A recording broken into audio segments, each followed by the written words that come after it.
die. And I'm gonna chase it. And I'm gonna chase it.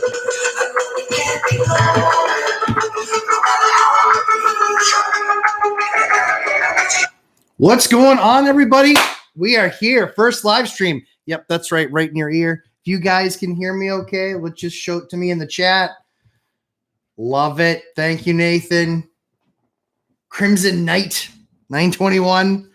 We're going to have some fun today, guys. I've got so much stuff that I have put together for this. Honestly, we could probably do questions until 3 o'clock this afternoon Eastern time. Probably won't do that because we got kids we got to get into nap time. But we've got so much we're going to cover. As always, if you're not subscribed, subscribe. Otherwise, give a thumbs up as well. But guys, we'll wait for some folks to get in the room. Please feel free to start the dialogue in the chat. Good news is I can see everything in the chat, so we're good. Awesome. I know Robert F. Good to see you, Robert F. Fantastic. So we posted everything in the, I know there's going to be some folks joining after Mike Zuber's One Rental at a Time, his financial stuff that he does every morning at 8 a.m. Pacific time, 11 a.m. Eastern time. But we've got a ton of stuff that we're going to cover today. Honestly, it's, I kept on saying, oh, we should cover that. We should cover that. So we might not get to everything today, but we do want to do a few things, which is talk a little bit about rent increases. We're going through a season of that right now up here in the Northeast. What we often see is in the wintertime, obviously no one wants to move. Thanksgiving, Christmas, Hanukkah, winter season, and then January, February, March. And so a lot of our rentals, we actually time around the nicer times in the year to move for obvious reasons. Because there's nothing like moving with a foot of snow on the ground. I can actually personally attest to that. John, good morning. Ramirez Real Estate Team, good morning. Good to have you guys. So we'll talk about rent increases today. Dion Financial Talk. His binder method is absolutely awesome. We had done something like that, but didn't actually present it in that way. And I think that his approach will probably has more success than the way that we would just talk about people. And he actually does the research for them. So that's awesome. Cody, good morning. Super pumped to have you guys here. A lot of names that we've seen before, which is awesome. So we'll definitely get to a bunch of questions for sure. But we will talk about those rent increases. We'll talk about consulting. We've gotten a ton of questions about consulting availability for me. So we'll talk through that stuff. We will talk through 4321, which is my proprietary program that I've basically put together after 20 years of investing and understanding what type of financial resources are available to folks. So how FHA, how conventional loans, what underwriters are looking for. And just so you know, just like Mike from One Rental at a Time, just like Dion, I will only talk about things that I know and I actually have experience in. So you might not get every answer that you want from me, but we'll certainly do our best. If it's something we covered before, we'll certainly be able to take you through it. And then also something that I've called the reverse offer strategy, which in a tight market, like we've seen for the last year and a half, things are starting to loosen up. Like I think a lot of us that are trying to buy have seen. This reverse offer concept is quite frankly a brilliant strategy, if I don't say so myself. I am 3 for 3 in getting the seller to engage with me and my having the only say so of whether or not a deal continues. So there's going to be a ton that we're going to unpack there. And then also, I know that there's a lot of landlords here that have less than 10 buildings, so less than 10 loans. And so one of the things that I always want to talk through with folks is self-management, because a lot of people invest near where they are. And because they invest near where they are, the part of the reason of self-management is to help cut and keep control of cost. So that's something that we're certainly going to spend some time talking about. For those of you in the New Hampshire area, I'm going to be doing a live event on September 9th in Dover, New Hampshire. Live event, September 9th, Dover, New Hampshire. We'll have information on the website about that engagement. Super pumped to be doing that. That's going to be a live in-person class. and really excited to do that event. The people putting it together are absolutely top notch. They're spectacular, spectacular folks. So if it's something that you want to, I don't know that there's not a ton of access left or a ton of openings left to get into that. That's something that's actually, I believe it's being done free of charge. If any of those folks are watching, feel free to put something in the link if you have that, because it is an awesome, awesome, awesome event. Again, just access to me, questions we'll answer, take folks through things, cover a number of different items. Thanks so much, Harry. Appreciate that very much. Harry says, congrats on the live show. Much appreciated. I know you guys can see these things, but I always like to read them because I know some of you are doing the wrong thing and live streaming this while you're driving. Funny, but true. So very cool. Thanks so much, guys, for watching. So what I wanted to do was, before we kind of jumped into the topics, and as I'm taking you guys through kind of what we're going to talk through today, what I wanted to take you guys through was just a little bit of my story. So in case you don't know, so I am Matt, the Lumberjack Landlord. I buy property, and in most cases, we will actually rehab it first. So I was doing BRRRR before BRRRR even existed. And so it's a huge opportunity for you guys. Sorry, I just realized I didn't silence my phone. Rookie mistake. And you know who you are that texted me. So, but yeah, just huge opportunity in the markets today. We, as you can imagine, everyone's saying crash, crash, crash. Mike and I have talked about it to the point where I don't even want to talk about it anymore. But just a huge opportunity in today's market to just continue to understand it, continue to, make investment of time, understanding your market, what you're going to be doing. So again, kind of before we jump in though, wanted to make sure you guys understood kind of where I came from, my background.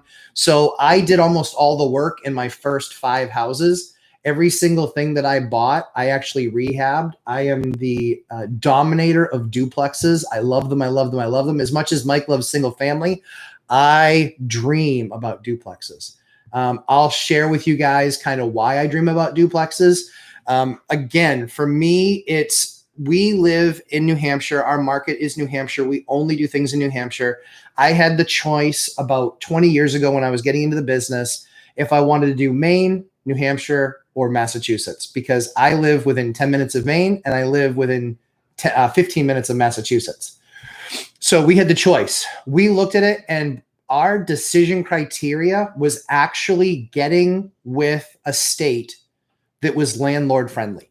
And how do you find that out? Well, in Massachusetts, taxes are high, but there's personal income tax, there's property tax, there's sales tax, there's tax for breathing. I'm not sure that's passed yet, but I'm sure it's just a matter of time. And Maine is much the same. Good morning, Dion Talk. Thanks for joining, my man. And so in looking at that, we just said we want to make sure that we're aligned with the state and the state's aligned with us. New Hampshire does not have an income tax. And before you get jealous, we don't have a sales tax either. And so it's amazing. It's an awesome state. They're really smart about pro-growth. But what's also very, very interesting is our property taxes, because we don't charge for anything else. Our property taxes are high. And quite frankly, that's still well worth it, because if you compare our property taxes and for the same type of product, they're usually 30% higher than what the same thing would be in Mass. But if you're income tax based, do the math and it makes sense.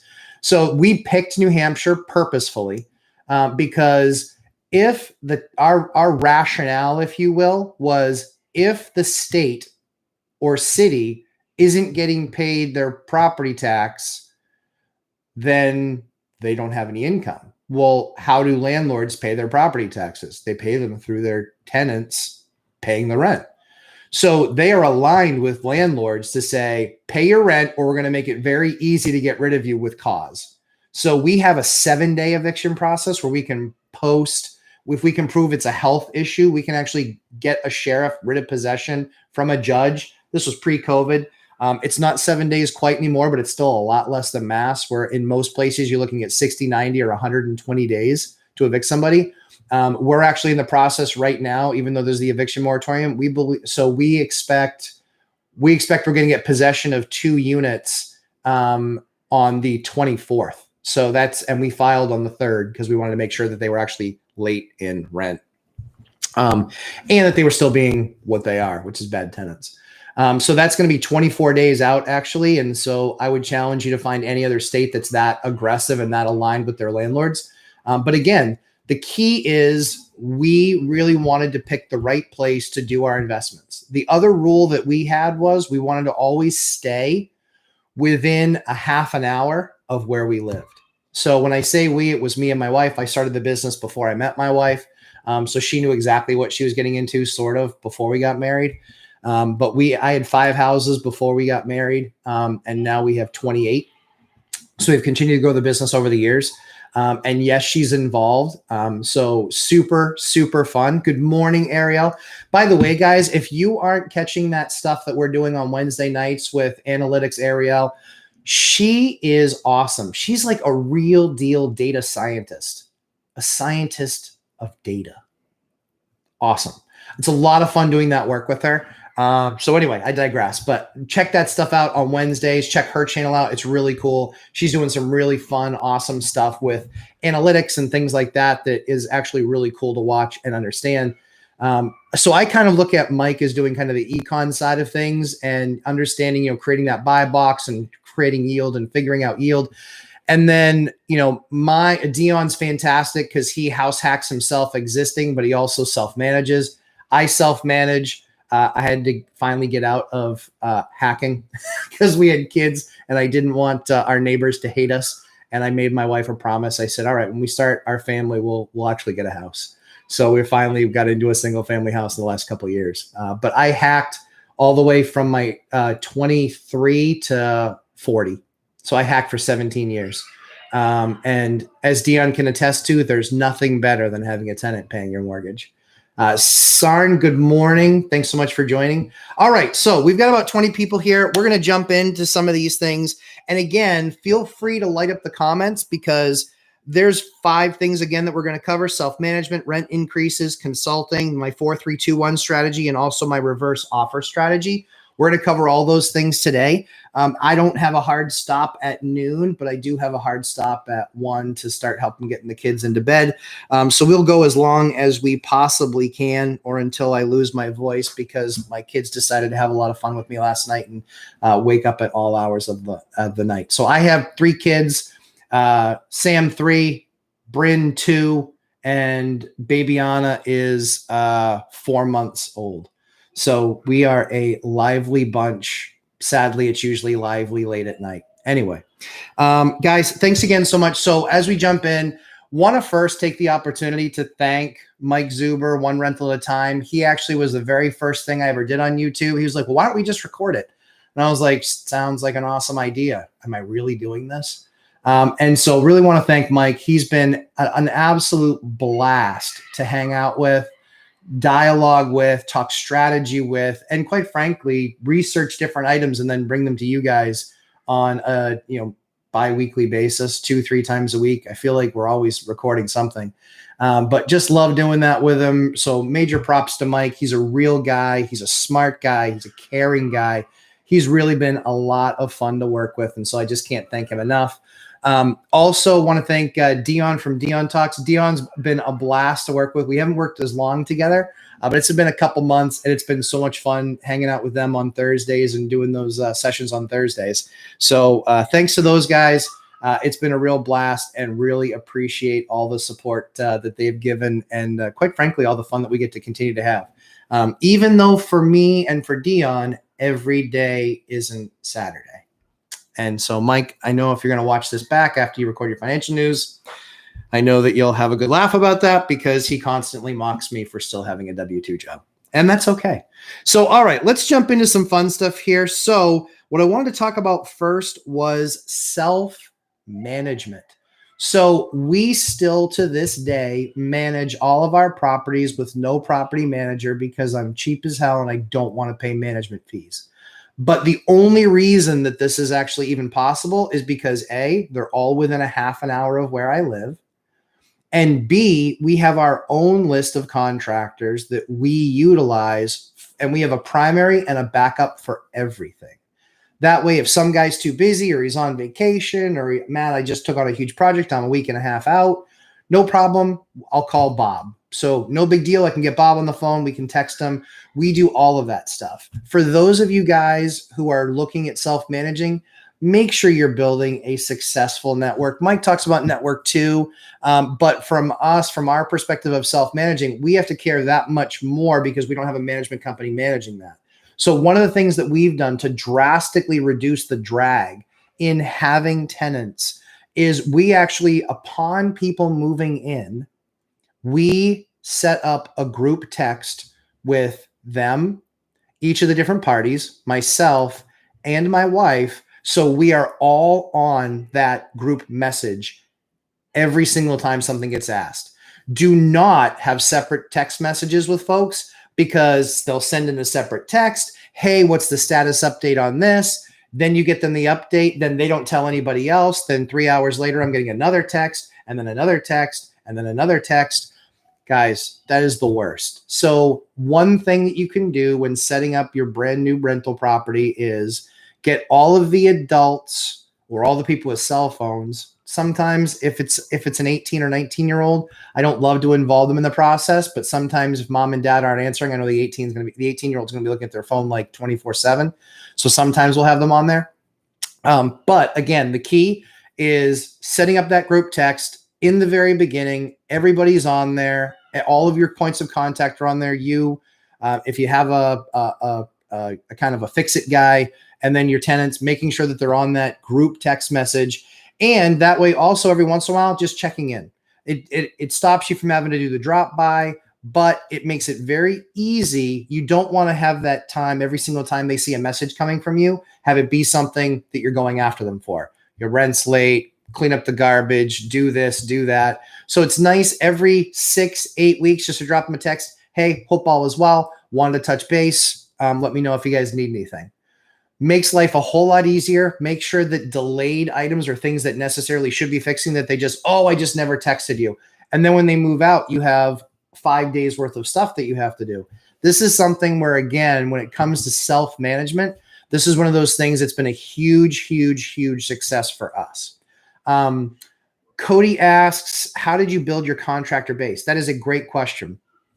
So back in those days, they did not have things like Angie's List and things like that. So if I were to do it over again now today, word of mouth is good, but a lot of people will let things slide with their contractors. I've literally seen that where they're just like, oh yeah, they're really good. And they're not that good because they were just happy that they got somebody in to look at the job. So I would look at Angie's List. I would look at different areas on there. And then after that, it's one of those things where it's just, did you enjoy working with the person? So I went through a couple plumbers before I found my plumber, but the plumber that I have now, I've had him for 18 years. So I helped him grow his business. He helped me grow my business. His business has grown with multiple trucks now. And so it's great because we have this long-standing relationship. I know that if I have an emergency, I can get him out to go look at something. So the best tip that I can give you in building that contractor network is look at like an Angie's List or something like that where people are graded and scored. They pay to be on there, but those scores are important too. So I would look at that. Also meet them, get a feel for them. You know, when you have them look at a given job, it's also good to have reached out to multiple people because you might get a great bid because somebody's just coming off of a big job and then they're going to be jumping on to doing your job. Guys, can't tell you how valuable that is to have actually met those people beforehand, right? And seen them, even if they didn't get the job. But be respectful. If you don't give them the contract, give them a call back and say, hey, just want to let you know, we actually had a really good opportunity somebody else was just coming off a job and they were able to give us just amazing pricing. We don't expect you to do it for that price. If you'd like to, great, but we understand. That way you keep the dialogue open. That way you didn't burn a bridge, and you need to respect other contractors' time, especially in a crazy busy time like this now. I can tell you they are going to get a lot less busy in the next 12 to 24 months, depending what happens in the housing market. There is a major draw on those trades right now, but I guarantee you they will become less busy. So that's how I built out my network, was actually word of mouth, talking to different people, then sadly having to try them out and just seeing how we work together. Sometimes the rate would scare the daylights out of me. In all honesty, my plumber might even be watching this. He's my most expensive contractor, but I know that I don't have to babysit him. I know he'll pull permits. He'll do all the work himself, set up inspections. So he literally says, I'm starting it then. I'm going to be done then. And it's that simple. Others, usually the amount that you're paying somebody usually directly correlates with how much hand holding you have to do through the process. I GC all of my flips and all of my rehabs. And you're wondering if I have the time to do it. I really don't, but I find it. So I work 8 a.m. to 6 p.m. job.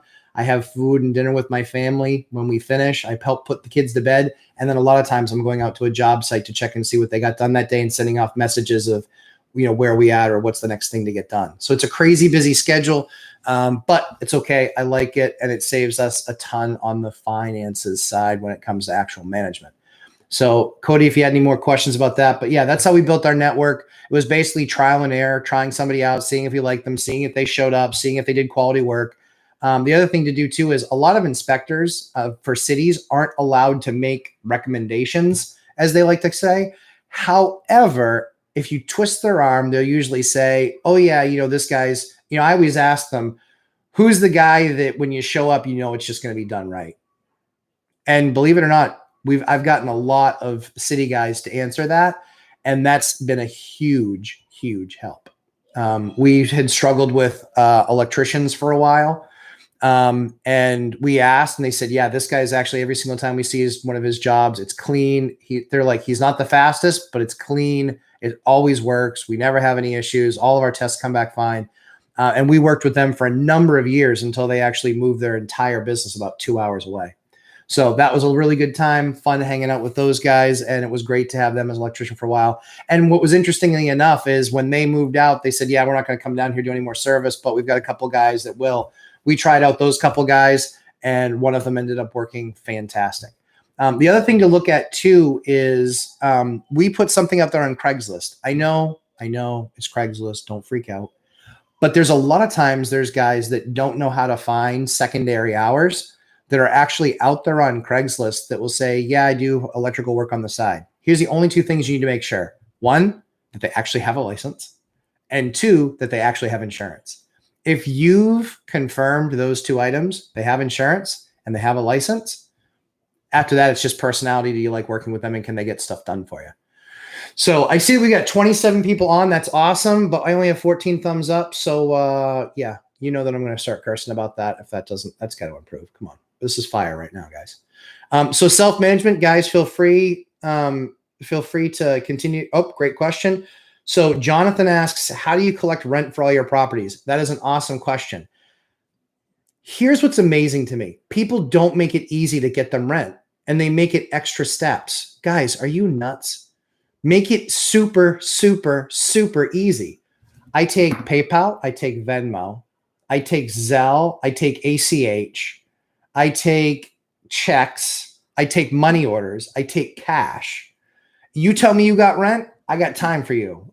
Definitely on when it comes to picking up rent. So we do it all different ways.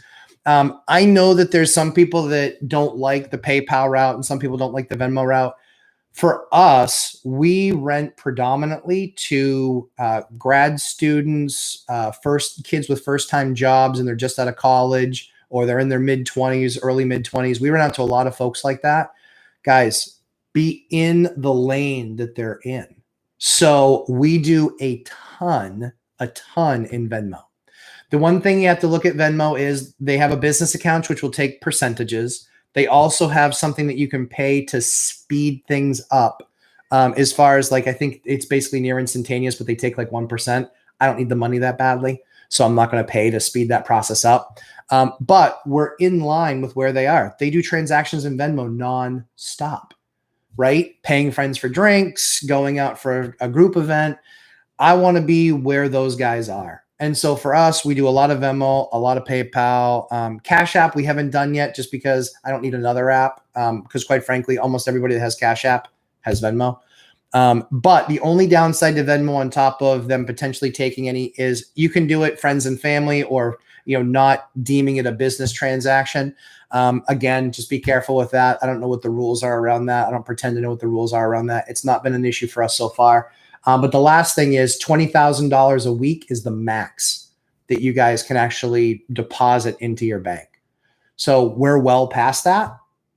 And so for us, we kind of stage everything. But that's just a quick heads up on use of Venmo. Also, if they use a card with Venmo or with PayPal, they will actually take a 3-point percentage fee. So we put it in our lease, and it says, if you use a card when paying with Venmo or PayPal, you're paying the 3%, because I'm not paying the 3%. We actually had an argument with that with a tenant with that one time. And I was like, why am I paying your 3 points? Well, you want to get rent, don't you? You want to have a place to live, don't you? I thought it was a fairly easy conversation. He disagreed. But that's where we got on that. So let's see. Another question was, when can we expect the lead paint video coming out? That is a great question. So I am actually going back into my files. And honestly, this is like major PTSD for me. So I almost went bankrupt 3 times, in just a full disclosure. And it wasn't because I was bad at math. It was because the entire economy exploded. But we didn't go bankrupt. We were able to pay everything on time. It was just a very slippery slope because, as you guys have probably heard, I had $15,000 a month in expenses, and I had $6,000 a month in income when people stopped paying the rent in the Great Crash, when jobs just went poof in the night, especially construction jobs, because we had a lot of construction folks because we knew them. But the lead paint one is really, really big. For those of you guys who are in newer cities or newer towns, it's not a big thing. But here in New England, almost every house that I buy is in the 1800s or early 1900s. So lead paint was a thing in 1978 and prior. And there's all sorts of rules around it. Be very, very careful in your states, because lead orders are extremely, extremely scary. I will share with you just a very brief story, because a lot of it's going to come out in that video. And to answer the question more directly, I expect to be doing that video. I think it's this week, or I think it's the following week, first week of September, because I'm actually taking some time off to bang out some core video stuff for some course stuff that we have coming up. But lead is a very scary thing. The EPA looks at it very aggressively. My story is we had rented out to some really nice folks. They were retired. They were in their mid-60s. They wanted a first floor apartment. They said, Matt, we never want to leave. We never want to leave. We literally want to die here. I said, my preference is that you not die here. You can die while living here. Just don't do it actually here. And so they actually were super nice people. Their daughter got in some trouble. They took their granddaughter, but their granddaughter lived in the other 2 places she lived in were disgusting. They were disgusting. I wouldn't put a dog in there, let alone a child. It was disgusting.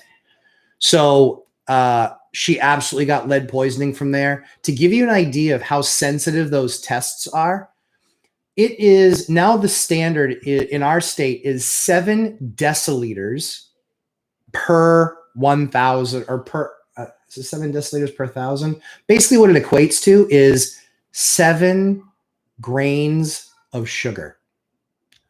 Take out a sugar packet, push it on the table, put 7 grains there, and then figure that in a body of a child is enough to get a positive lead test. That is how sensitive the tests are. There are some states out there. New Hampshire used to be 50 parts. Then they went to 20. Then they went to 15. Then they went to 10. Then they went to 7. They're trying to get it to 5. Well, I mean, at that point, you can walk past something that's like, a lot of times they are on what's called strike zones. So it's an old lead door with lead paint. It's old windows that are lead paint. Those are called strike zones or strike plates. And they create lead dust when you move a window up and down, when you shut a door. Those are the things that typically create those lead hazards. Anyway, she came back with a positive test because she was on state health care. She came back with a positive test, and my nightmare began. It was 9 months. It was over $50,000. It actually was one of the things that almost bankrupted us. So be very careful with lead. In the state of New Hampshire, we have a lead disclosure agreement. We don't test for lead, but we assume it's there. So we literally give everybody the test, the lead document, and say, here's how to protect your family against lead. We don't know that lead exists, but it very well could. So here's your pamphlet for disclosure. We hand that out with every single rental that we do. And so everybody sees that, but we'll go into a lot more detail in that lead video to kind of take you through a lot of that stuff. But that's just kind of, less than 3 minutes on lead, what it is, what it did, how scary it is, how expensive it is, and how it literally almost financially ruined us. It was more than just a little bit scary. Chris asks, thanks, Chris, for coming. What does my portfolio look like? Profitable? That's probably not the answer you're looking for. Hit me with a question with more detail of what, if you're looking like breakdowns, number of towns. I'll kind of cover all that. But yeah, hit me with a more specific question. Happy to do that. So yeah, so lead paint, scary as anything. Be very careful. When you self-manage, it's also a bigger issue as well. How many units? So 70-ish. 70-ish. And I don't give an exact number because I honestly don't know. And it's changed so much this year.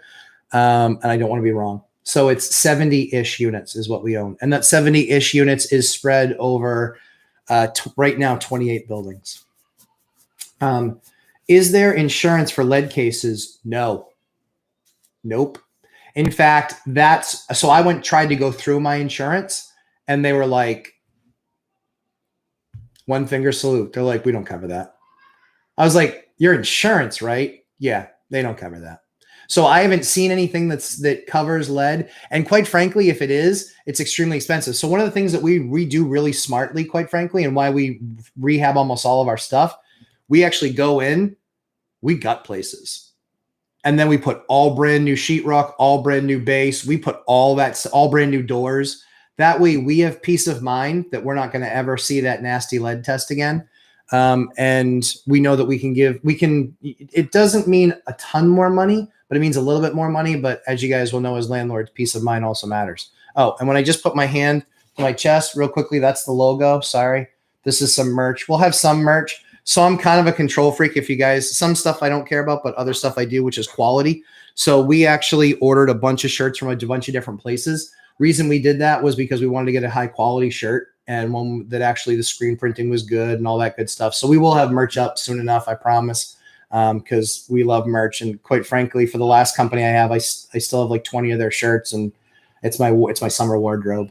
So it's pretty awesome. To finish up on Ramirez Real Estate Team, your question, insurance for lead cases? No, not that I know of. And so, yeah, be very careful. Now, here's the thing. Everybody knows that you've seen when you're buying a multifamily, they have something called a multifamily rider or disclosure statements. I have never one time in 20 years of doing this, I have only seen one disclosure ever say that there was known lead-based paint present. Only once.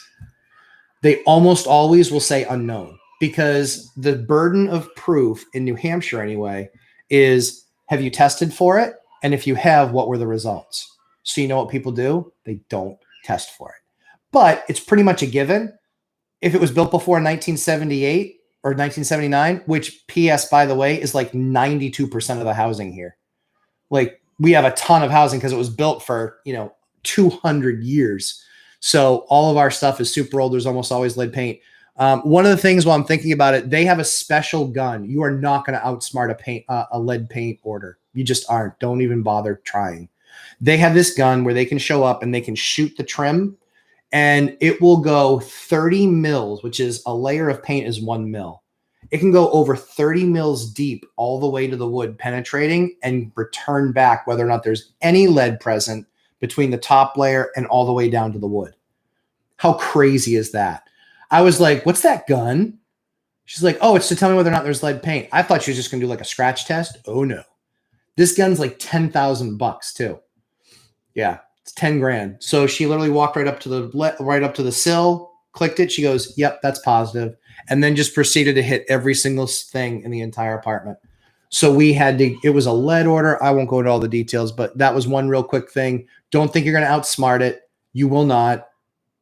Just be prepared. It is a painful, painful process. And then you see why for us, we'll spend $10,000 in a unit completely gutting it and, getting an apartment redone. So that way we sleep at night and have peace at time of rest. So hopefully that answers your question. Shar, ACs tend to go out on Fridays in Florida. Would you prorate rental amount until it's fixed? I use 2010 warranty, so it takes a couple of days for repairs. So no. While they think that if it's delayed, like I'll do what I call rough justice. I'll do something if they had something go wrong, something they weren't expecting, or something that was completely out of my control. Stuff breaks. I always tell them, listen, I'll call somebody right away. I'll get them there as soon as possible, and I'll over communicate. Put yourself in the tenant's shoes. They just want to know something's being taken care of. So let them know it's being taken care of. Hey, I reached out to them. I'm waiting for a call back.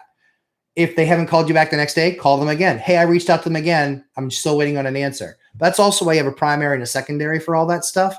So I would not give a credit. If it's a few days, absolutely not. I would not be giving a credit. Nope, absolutely not.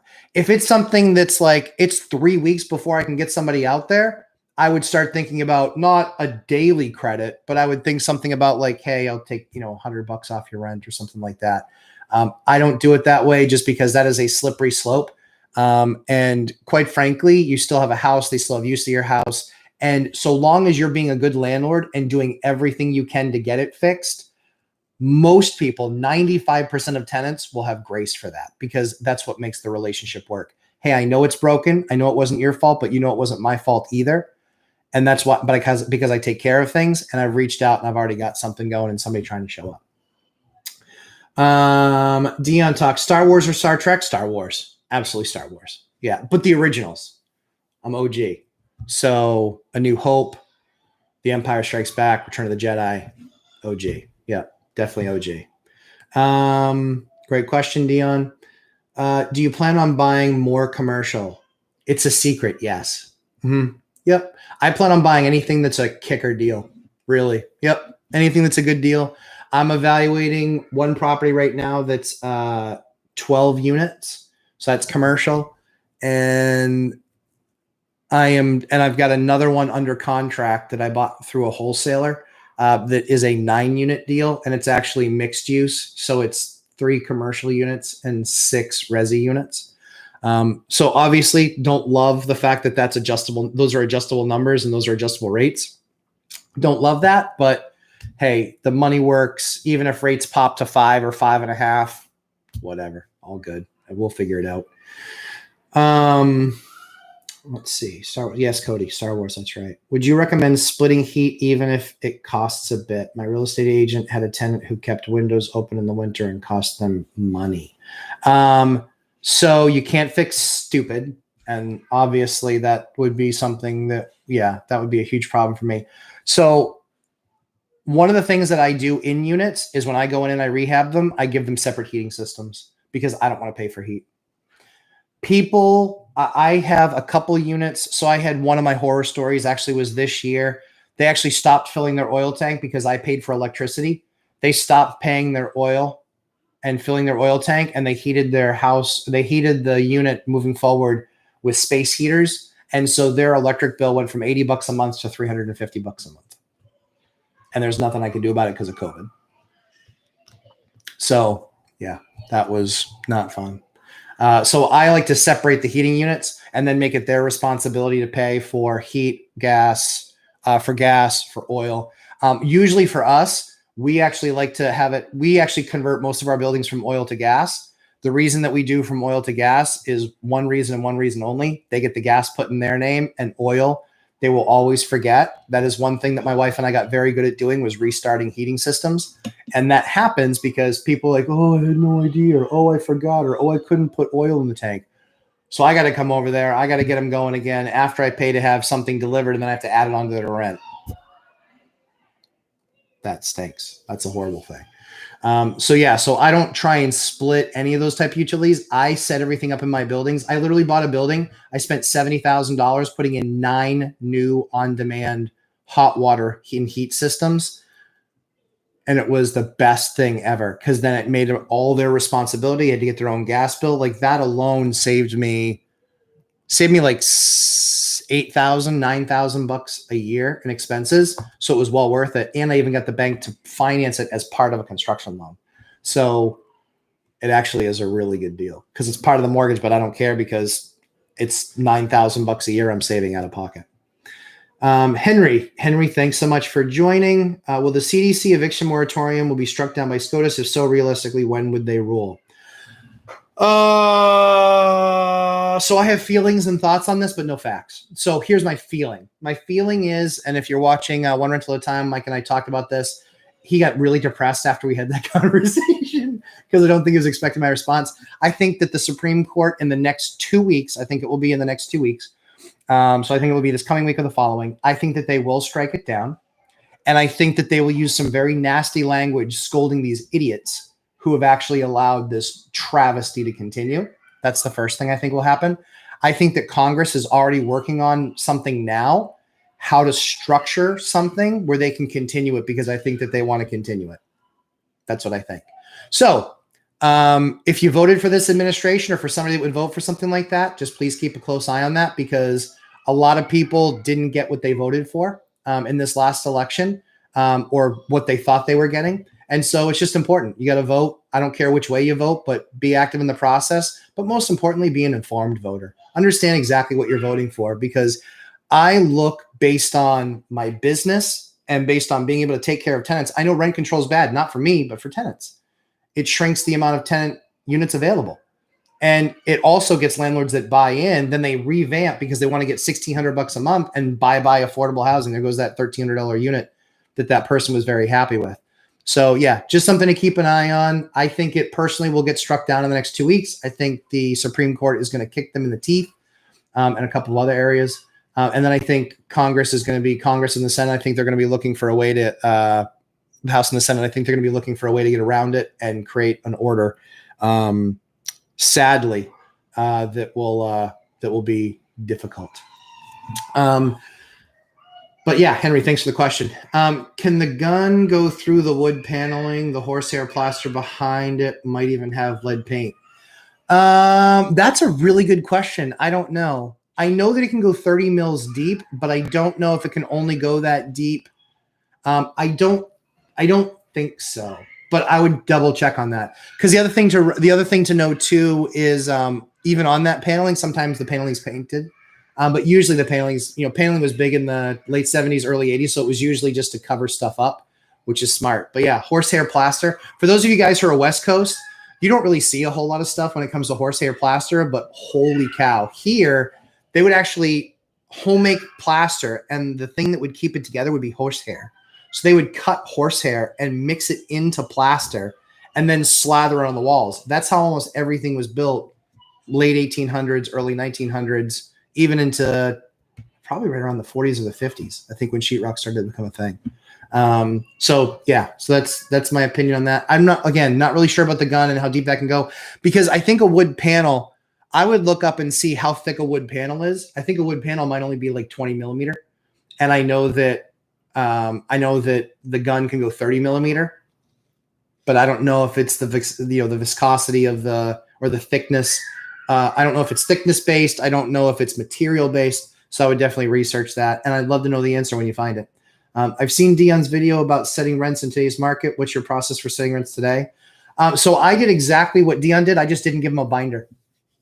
So I would say, hey, I've done the work. These 3 units around you are renting for this much. This is one of the things about renting in your own area. I actually have units in my area, so I know exactly what stuff is renting for. Hey, I just rented a 1-bedroom on this street 2 weeks ago. Your rent is going up. I posted one unit that, honest guys, I've never had that response. I had over 400 responses in just a few days. And I was like, I can't believe that I underpriced this, because it was $500 more than what I thought the ceiling was. But going through the process, we got the perfect tenant. And quite frankly, that was good enough, because we also want them to stay as well. So my process is much like Dion's. I just didn't use the binder. However, because I'm always ready to learn and always willing to learn, we're actually doing the binder strategy. If and when he actually gets that latest release over to One Rental at a Time, so we can take a look at it in the course. And then we'll actually do that binder strategy much like him. Because we do Mike calls them pride of ownership rentals. We do all of our stuff that way. So we don't have any, what I would say, B or C stuff. Everything that we do is largely new kitchens, new counters, new floors, new trim, new doors, because we want to update it, make it pretty, get full market, high market rents, and then never have to touch it again. Don't worry about things breaking. Things are better made, and we know that they're clean and in good condition. Ramirez Real Estate Team, is asbestos a topic that you handle in your properties? So yes, to avoid sue from tenant who became positive in cancer tests may be caused by the asbestos in the house.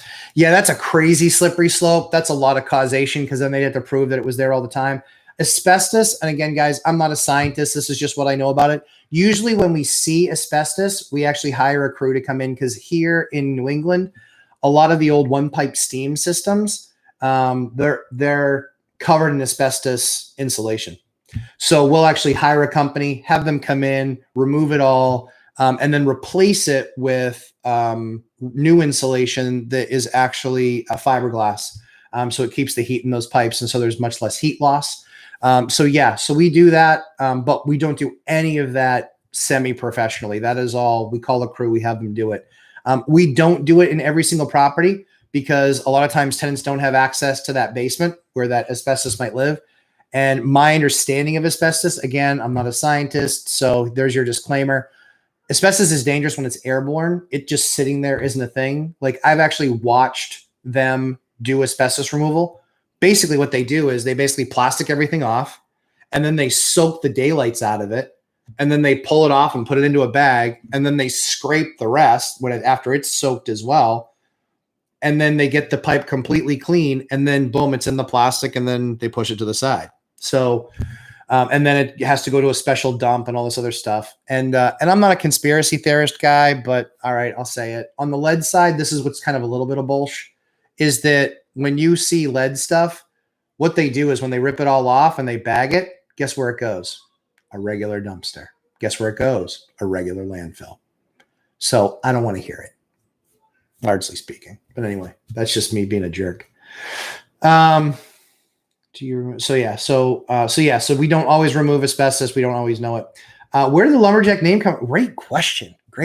So I work in tech. I've been in tech for 24 years.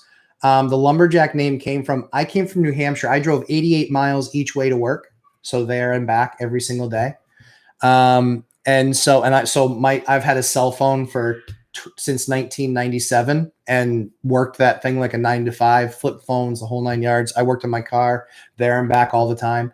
But it came from the fact that I was from New Hampshire. I was working in a ritzy part of Massachusetts, and they're like, New Hampshire, what are you, a lumberjack? And so everyone loved calling me Lumberjack, and I was also young. So they called me Lumberjack. So that kind of stuck. And then I just added the landlord piece because they call me Lumberjack and I'm also a landlord. So there you go. That's where it came from. And then I came up with my concept of what we were going to do, and then worked with some really creative people. Tom Ford from ClickSwipe. The dude is next generation. The guy is effing awesome. Super good guy, really, really smart. Helped me put together basically everything that you see from a Lumberjack landlord perspective because I'm not that creative. Sorry, I'm not that creative. So that was that. But Tom Ford, ClickSwipe, check his stuff out. It's pretty awesome if you want to know anything about marketing. None of the paneling is painted. That is my project right now. So it depends on what you want out of your property long term. It really does. I've taken paneling, I've torn it down. I've taken paneling, I've left it up, and I've put 1/4-inch sheetrock on top of it and paid for a sheetrock job on top of that, and then just added depth to all the outlets and all the light switches. So I've done that. But check that before you pick that as your strategy. So I've done it all. I've ripped down paneling. I've painted paneling. If it was really nice, expensive paneling, I've actually painted it. And there's a special product called Aqualock from Benjamin Moore. Stuff is killer. It's killer. Benjamin Moore is kick-ass product. I do Sherwin-Williams. I've done Behr. I've done Valspar. Quite frankly, Home Depot and Lowe's, when it comes to paint, whatever. Waiting in a line, trying to get what you need, getting it on time, them doing an order and making it right. Like, screw it. No. So the pros, Sherwin-Williams is awesome. I find that they're just typically more expensive. And Benjamin Moore, awesome. I think it might be local preference. The people that we have at Benjamin Moore locally are awesome. They are awesome. Literally can call up and say, yep, this is what I need. She goes, okay, yeah, you need to base this, base that, blah, blah, blah, blah. Sure, sounds good. When do you need it by? Can I pick it up tomorrow morning? Yep, absolutely. I'll have it on a cart ready for you, all charged out. Do you want me to use the account on file? Yep, absolutely. Okay, thanks. Awesome. Like just fluid process. And I don't even have to go pick it up sometimes. I can literally just send somebody to pick it up. And she's like, yep, your name's on the file. You're good. You can grab it. So I wouldn't necessarily rip out the paneling. I might sheetrock over it. I might rip it out. I might gut to studs depending on what I see in the wall. But yeah, there's a lot of opportunity there. Let's see. Henry, we still have state eviction moratoriums. How is it possible that states keep extending the ban if they are only providing 15 to 18 months of rental assistance? Can this be considered a takings? Oh, yeah. Oh, yeah. Yeah, for sure. Yeah. Yeah. I don't know why we're ignoring our Constitution, but they better smarten up. I've been saying on Mike's channel for 5 months, I believe that this will be the first $1 trillion class action lawsuit. Yep. I believe this will be the first $1 trillion class action lawsuit that they will be some of the world's best attorneys, the world's best, not a state's best, the world's best, fighting this in federal court. I believe that there's going to be absolutely going to be a class action lawsuit. There will be millions of landlords that will sign up for this. And I believe that they're going to bring $1 trillion class action lawsuit. I think it'll be the first in history. That's my feeling. Dion Talk. Yeah, you're the man. He's such a good dude. Cody, what are some of the ways to improve medium-sized multifamily 5 to 20? How do you maximize their performance? Cody, that's a killer question, my man. Killer question. So performance. So are we talking about getting better rents? Are we talking about, so give me a little bit more detail there and I'll definitely answer that question because I love the question. I just want to make sure I'm answering exactly what you looked at. I came across a portfolio of 7 single family homes and seller will not sell separately. Ooh. What do you see as the downside to this deal? Anything I should be looking out for? No, I don't see any downside. Ooh, I love that. I love that deal. 7 single families. Oh, dude, that's awesome. That is awesome. Yeah, that could be game changing. Yeah, that could be game changing. Love that. So what I would do is I'd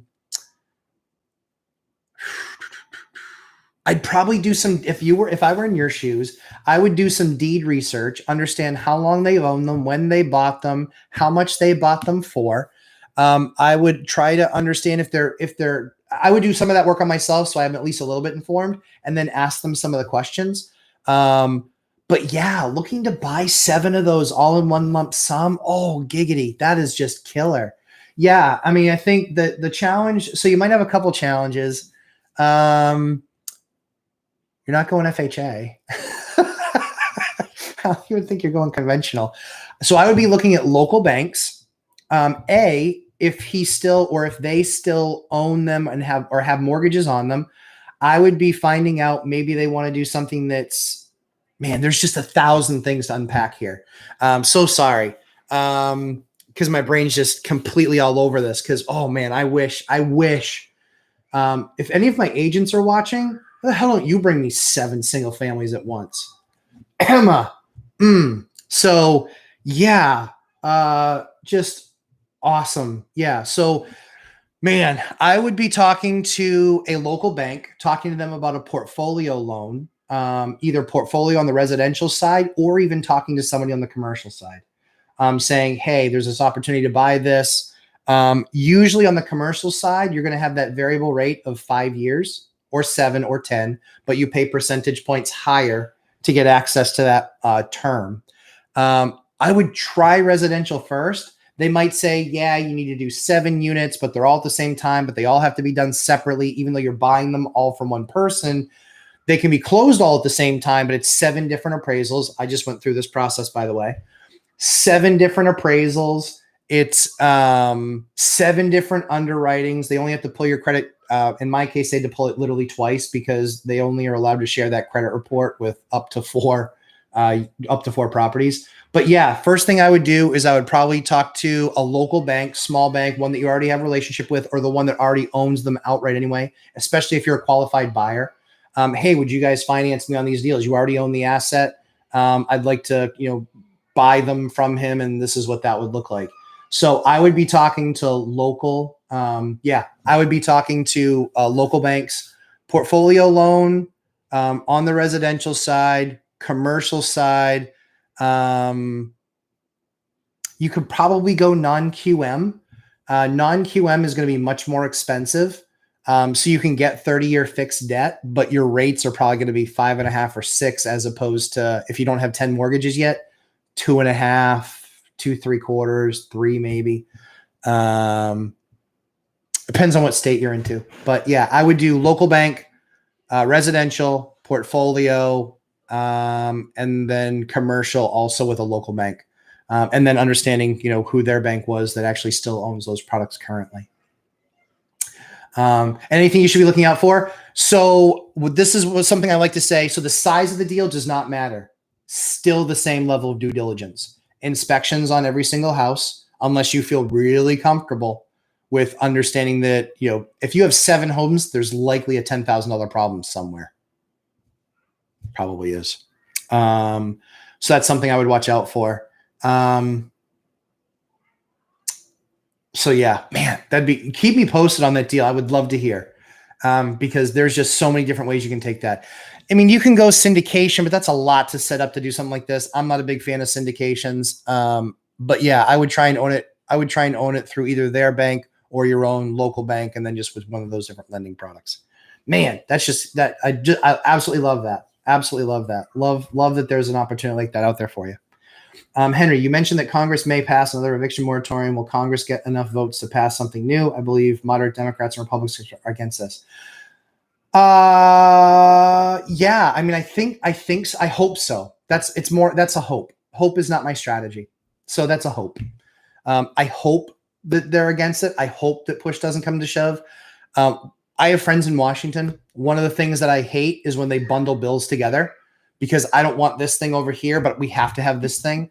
What you'll find a lot in bills is you'll find a lot of times them getting something for the troops, which I will support 110 times out of 100. I love our military. I loved our armed forces. I love all that they do for us. In fact, I have something special coming out for veterans that is specifically targeted towards veterans, teaching them how to use their VA loan. So I love vets. I have a bunch of friends that are vets: Afghanistan, Iraq, first Desert Storm, second foray into the theater. Love those guys. They're the salt of the earth. But yeah, I've seen a lot of times they'll bundle legislation where they're doing something for their troops and they're giving us some piece of garbage legislation that 5% of people will vote for, but it's not enough to stop them from voting for this thing. So I hate what I call law sausage, which is just signing things into law when it's a bunch of crap in there that just, quite frankly, should be completely separated. But that, I digress. If you couldn't tell, I'm a little bit of a libertarian, just a little. So yeah, I hope you're right, Henry. I do. I hope that they don't sign it. But quite frankly, if they do, everybody needs to remember their name.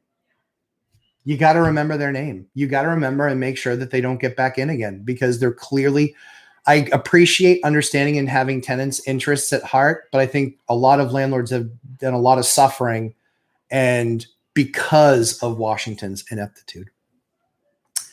Let's see. I thought about writing books. So I actually have, thanks for outing me, or I'll out myself. I actually have a book in progress now, talking about our journey, talking about our first, I think 10 properties, and then just kind of more glazing over kind of where we are today.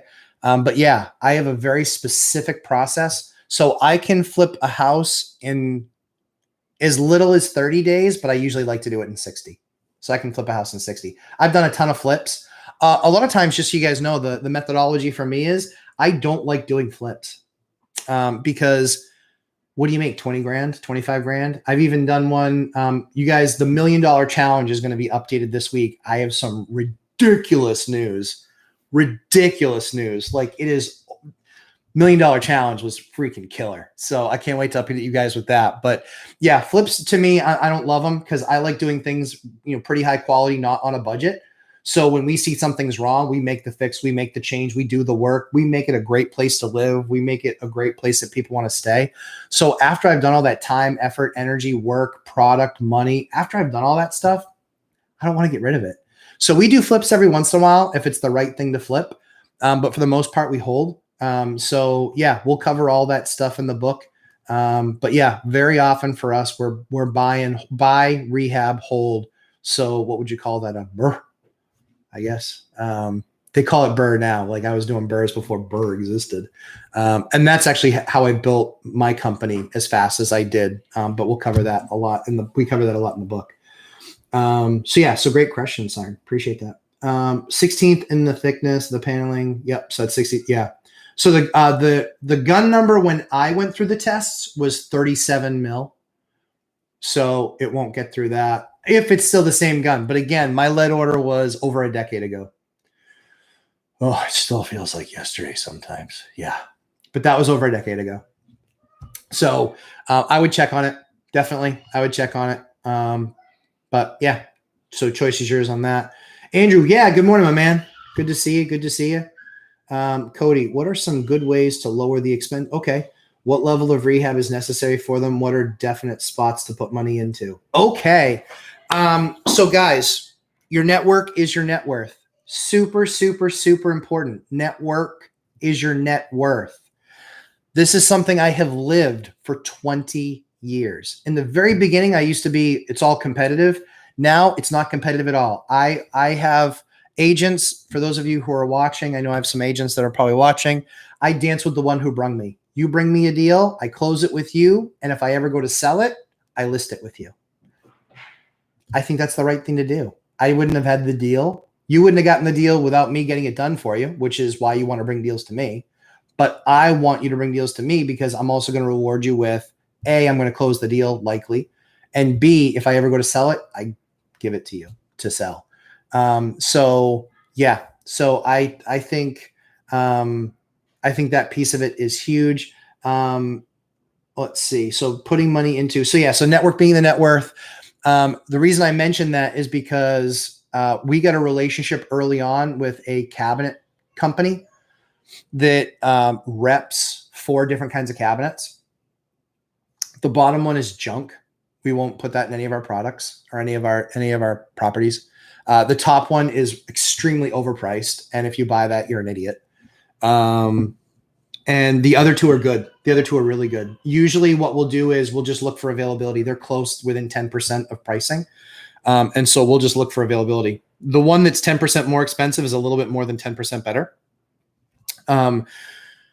We'll put a product review on here of some stuff, not of actual products being reviewed, but of just showing you what you should be looking for when you're buying materials. I'm big on that. So that's a little bit where there's divergence with Mike, is that I do all my rehabs. I pick all my own materials. I do all my own design work. And so I do all of that stuff. And so I'm in lumber yards. I'm having conversations with lumber yards. I'm looking at new materials, looking at new products, trying new things. I am all about that stuff because I care about quality. Lower expenses. So when we put in, so that question, so usually the places that you lower expenses are if you're covering heat, or even if you're not, here we'll have old drafty houses. So when I go through and I do a gut rehab, I'm doing all the windows, making sure I'm getting a low E argon gas, Energy Star Plus window. The key is open up an LLC, open up an S Corp, do something like that so you can actually buy right from the manufacturer. That's key, buying right from the manufacturer. And so we're able to buy right from the manufacturer. So our windows, instead of getting marked up to $500 a window, we're buying excellent quality window. We're buying at 80% of retail, 75% of retail. So we're paying, $250, $300 for a $450 window. So windows, and then heating systems. If you're going to spend the money to put a heating system in, that thing's going to be good for 20 or 30 years. Don't cheap out. So we, in particular, should I say the name? Yeah, I'll say the name. So I use all IBCs. IBC. They are direct combi boilers. And a combi boiler is this. It's a forced hot water boiler, but it also gives you a coil for on-demand hot water. Now, the install for a normal hot water system might be anywhere from $6,000 to $8,000. When I install these, they cost me about 10 or 11, sometimes 12 when we do all new baseboard. But worth their weight in gold. If you're paying for it, you will watch your dollars go to almost zero for heat if you did your windows. And obviously, you want to. You can rent a FLIR camera, FLIR. You can rent a FLIR camera from Home Depot, and literally on a cold day, you can go shoot the wall, and you can see exactly the heat pattern that's left there. You can see how well it's insulated. I've literally bought places. I've bought places that had no insulation on the walls. Cost me an absolute fortune to heat, cost the tenant a fortune to heat. I had one tenant that spent $4,000 in heating oil in a season. Guess who didn't renew their lease? Them. So I don't want that to happen. I don't want it to cost them $4,000. Granted, they must have kept it at like 75 freaking degrees 24/7. But don't want those, to go by the wayside. So I would look at a combi boiler, high efficiency. Those are 95% AFUE efficient. They're absolutely awesome. They are killer product. I would look at high output baseboard. It puts out 30 to 40% more heat than a normal piece of baseboard does. They only cost about 20% more, but damn, they're good. They heat the place up well. Insulation, if you're doing insulation, if there's already walls and you're not doing a gut rehab job, I actually will use something called cellulosic hard pack, which is they port the hole, they put it in the wall, they push it in, they blow it in. Don't let them only do that. Hard pack it. So what they do is they blow it into the wall, then they come behind it with a special tool and they pack it down into the wall. That way there's no cavities. Most people think that it's just about, thermally how much is there. It's not just that. It's the density by which it's done, because your greatest heat loss comes from drafts. That's why windows are such a big issue, and that's why proper insulation is such a big issue. Man, I feel like I'm turning to Bob Vila here. But that's what you guys want to know. That's what I'm here for. So other values, where are you? Okay. So what level of rehab is necessary for them? Know your market. For me, we almost always put in our kitchen, and we almost always do granite because we have a relationship with a granite company. So I went through the pain. Usually what you'll find is there's a ton of granite companies where you live. Guarantee it. There's probably 20 of them within 45 minutes. What you'll find is that all 20 of them, with the exception of maybe one or two, buy from a central exchange. That central exchange is really the market maker. What you want to find is a company that doesn't buy from that central exchange, but they actually have stuff shipped in from Italy, from Brazil, from other places that they've contracted with, because their price is going to be killer. So I found a granite company that brings their stuff in from freaking Brazil, where they bring in a storage container. And I want to say, how many slabs do they have in that? It's a ridiculous amount of slabs. Like, it's hundreds of slabs. And so they get a couple deliveries of those a year, but it's hundreds of slabs of this one stone. I love this stone. I'll share some, I'll look at some of my rehabs recently. We actually just did some kitchens. Look at some of those rehab videos. They don't get nearly as many views as they should, because I'm literally giving you my playbook, showing you exactly the materials I use, how I use it, how I get return, and why I have top of market rents plus. But try and find somebody that doesn't buy from that local exchange, somebody that ships their own stuff in, somebody that's done the work sourcing, something that's a business run by a guy that gets it and wants to have an advantage over his competitors. And so he's outsourced some stuff outside of the exchange.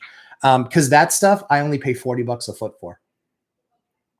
So doing a kitchen in granite, cutting the whole 9 yards, it's not a big deal for me. It costs me less than $1,000, maybe a little bit more than $1,000 for most of the kitchens I do. So I'm talking about brand new wood cabinets, granite countertops, new stainless steel bowl, new faucet. I'm doing entire kitchens for less than $4,000. In fact, if you want to get a kick out of things, actually, no, I'll post pictures. I'll show you guys some pictures on the website of one that I did. I designed a kitchen that every single broker I took through, we actually had a chart that said, tell me how much you think we spent on this kitchen. Everybody said, I think the lowest was 20,000, which clearly they don't know what they're talking about. Just kidding. And then the highest was 50,000. We actually did that entire kitchen I designed that entire kitchen, products, handles, everything. We did the entire thing for 12 grand, and they were blown away. But that house sold for, like 600 and something. So, and that was when houses, were selling for around 300. So pretty awesome house. So, so Cody, hope that helps. Yeah. So level of rehab depends on the neighborhood, depends on, a lot of things like that, where you're going, but definite spots to put money into is find a cabinet company that you can really partner with and tell them, hey, I'm going to be doing this a lot, doing more business, blah, blah, blah. Make sure you're looking at the product. Look at my rehab videos for what you're looking for when you're looking for cabinets and the type of product that you're buying. Because the last thing you want to do is have to replace it, especially after a slab goes on top. Buy a good quality cabinet. And you can do that usually for a couple $100 a box. Yeah, heating systems. The big thing is, paint. I mean, just it's complete package, right? It's complete package. The biggest difference in pretty much every place is an amazing professional cleaning, followed up by a paint job, or sometimes the other way around, depending on how messy your painter is. But that's usually one of the biggest increases that you can get, is just picking a nice color palette. For a long time, as I designed stuff, and the crazy thing was, the Lumberjack design stuff, no joke. I still do it now today, but I got into a palette where I have kind of 2 palettes that I use no matter what project I'm doing, because everybody that ever walks in is like, oh, I love it. Perfect. Perfect. We used to redesign every space. No, I don't have time for that crap anymore. So we just pick 2 palettes that we really love, color-wise, accents, things that we do. And yeah, people absolutely adore that stuff. Matthew Paris, I'm still here. Let's see. Do you know if courts have gone back to normal in states that do not have a state level eviction moratorium? Are they backed up? Judges favoring tenants more now, etc. Definitely state by state, and I'll let you know on the 24th. We filed all of our paperwork on the 2nd. We got all of our paperwork then. We then place it with so the way it works in New Hampshire is we place it with the sheriff's office. The sheriff's office notifies the tenant. The tenant then has X number of days. I want to say it's 14.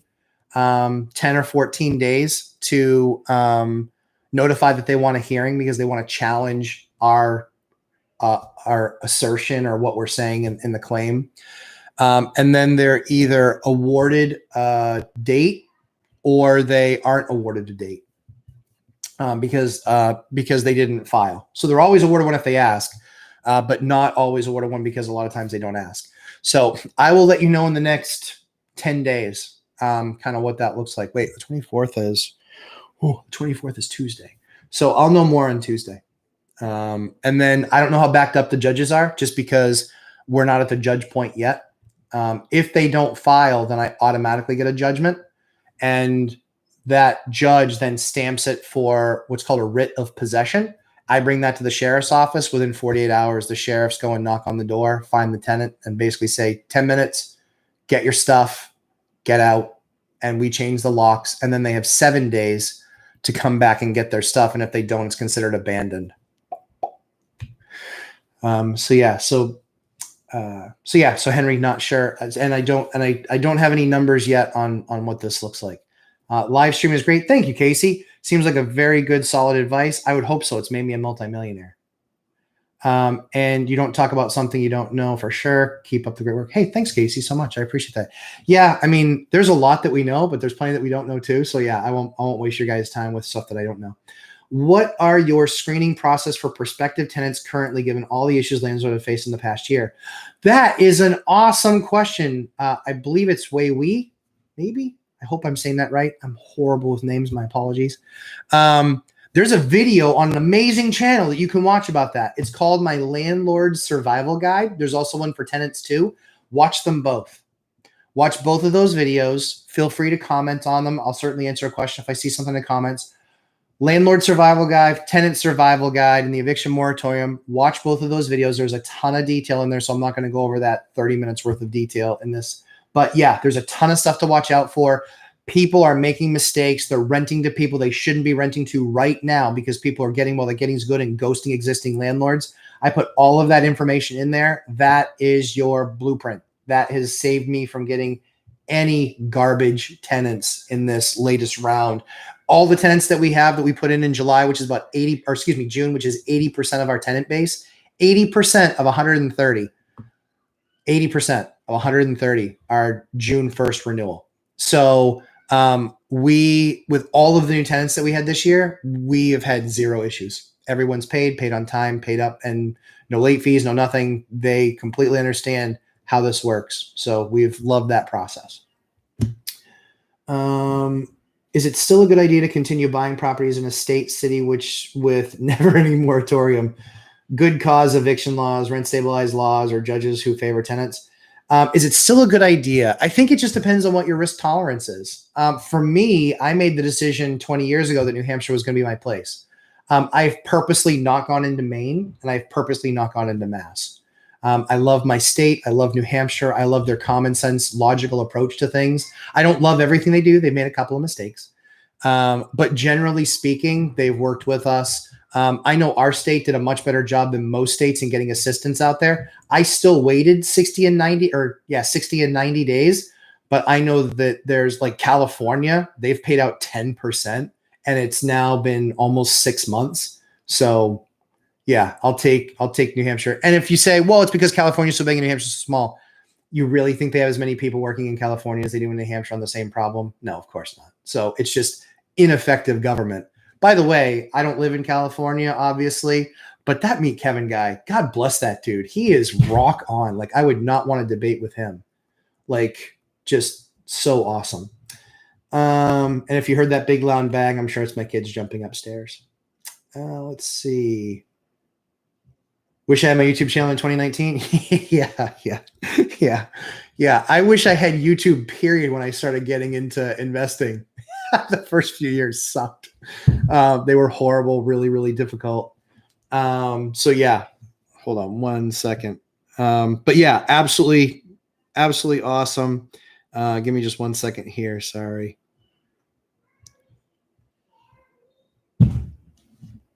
All right. So, yes, still here. When is my book coming out? So to be determined. It has to be finished first, and then I'm not an author, so I don't really know what the process is too much.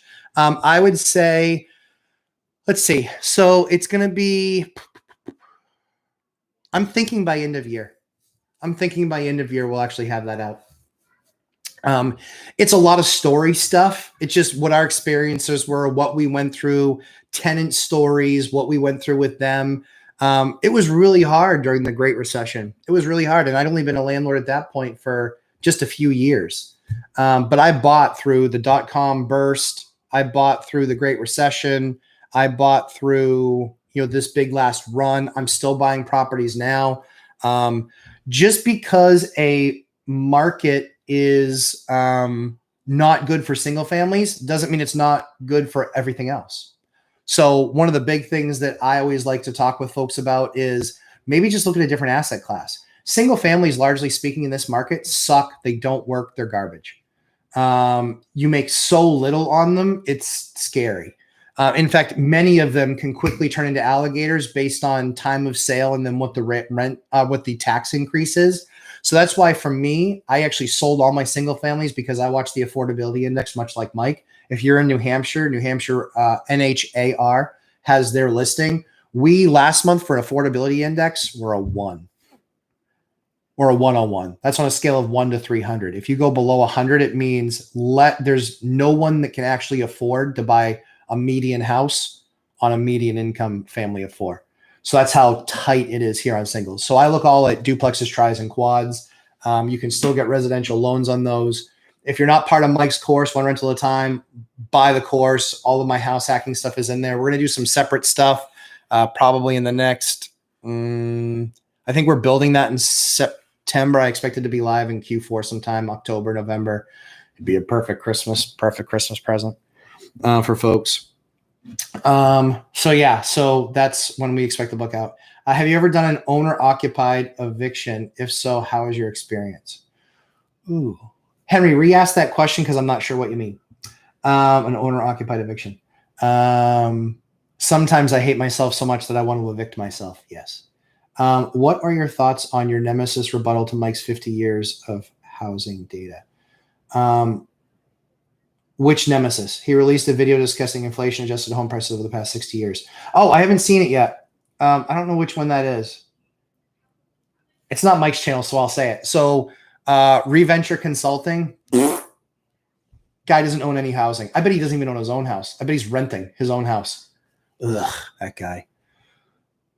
You know, yeah, he had a rough high school career. I didn't have a high school career, so he's got one up on me. Yeah. Oh, that guy. What the hell? And then there's one other guy too, who's just like, I swear, the fact that he has 90,000 subscribers and I have 1,000 subscribers makes me want to put holes in walls. Like the crap that guy talks about. See, I told you it was happening, dude. That's not like, yeah, there's going to be a housing slowdown. I told you it's going to be a crash. No, you're still wrong. If you guys don't understand how things are moving and that markets are hyper local, we've seen slowness here. We're seeing more opportunities here. Stuff is still selling. We went from a 101 affordability to a 104. That's 3 points in 1 month. That's nothing. 140 to 150 is normal. We're at 104. Does that mean that we're crashing? No, it doesn't. It's just math, bro. Just math. By the way, that's going to be a shirt too. Let's see. Contradism. I like that name. That's cool. Is there an optimal legal framework to cover liability, wholesale vendors, and taxes? What's the best way to create the track lease agreements and payments? So we are going through, we're actually going through an evaluation process of software now. I actually had my own software design because I'm a software guy. So I had my own software design for a long time. It just never was the right time to kind of get that release out there. So I started evaluating our stuff. So I'm really tough on stuff that we evaluate.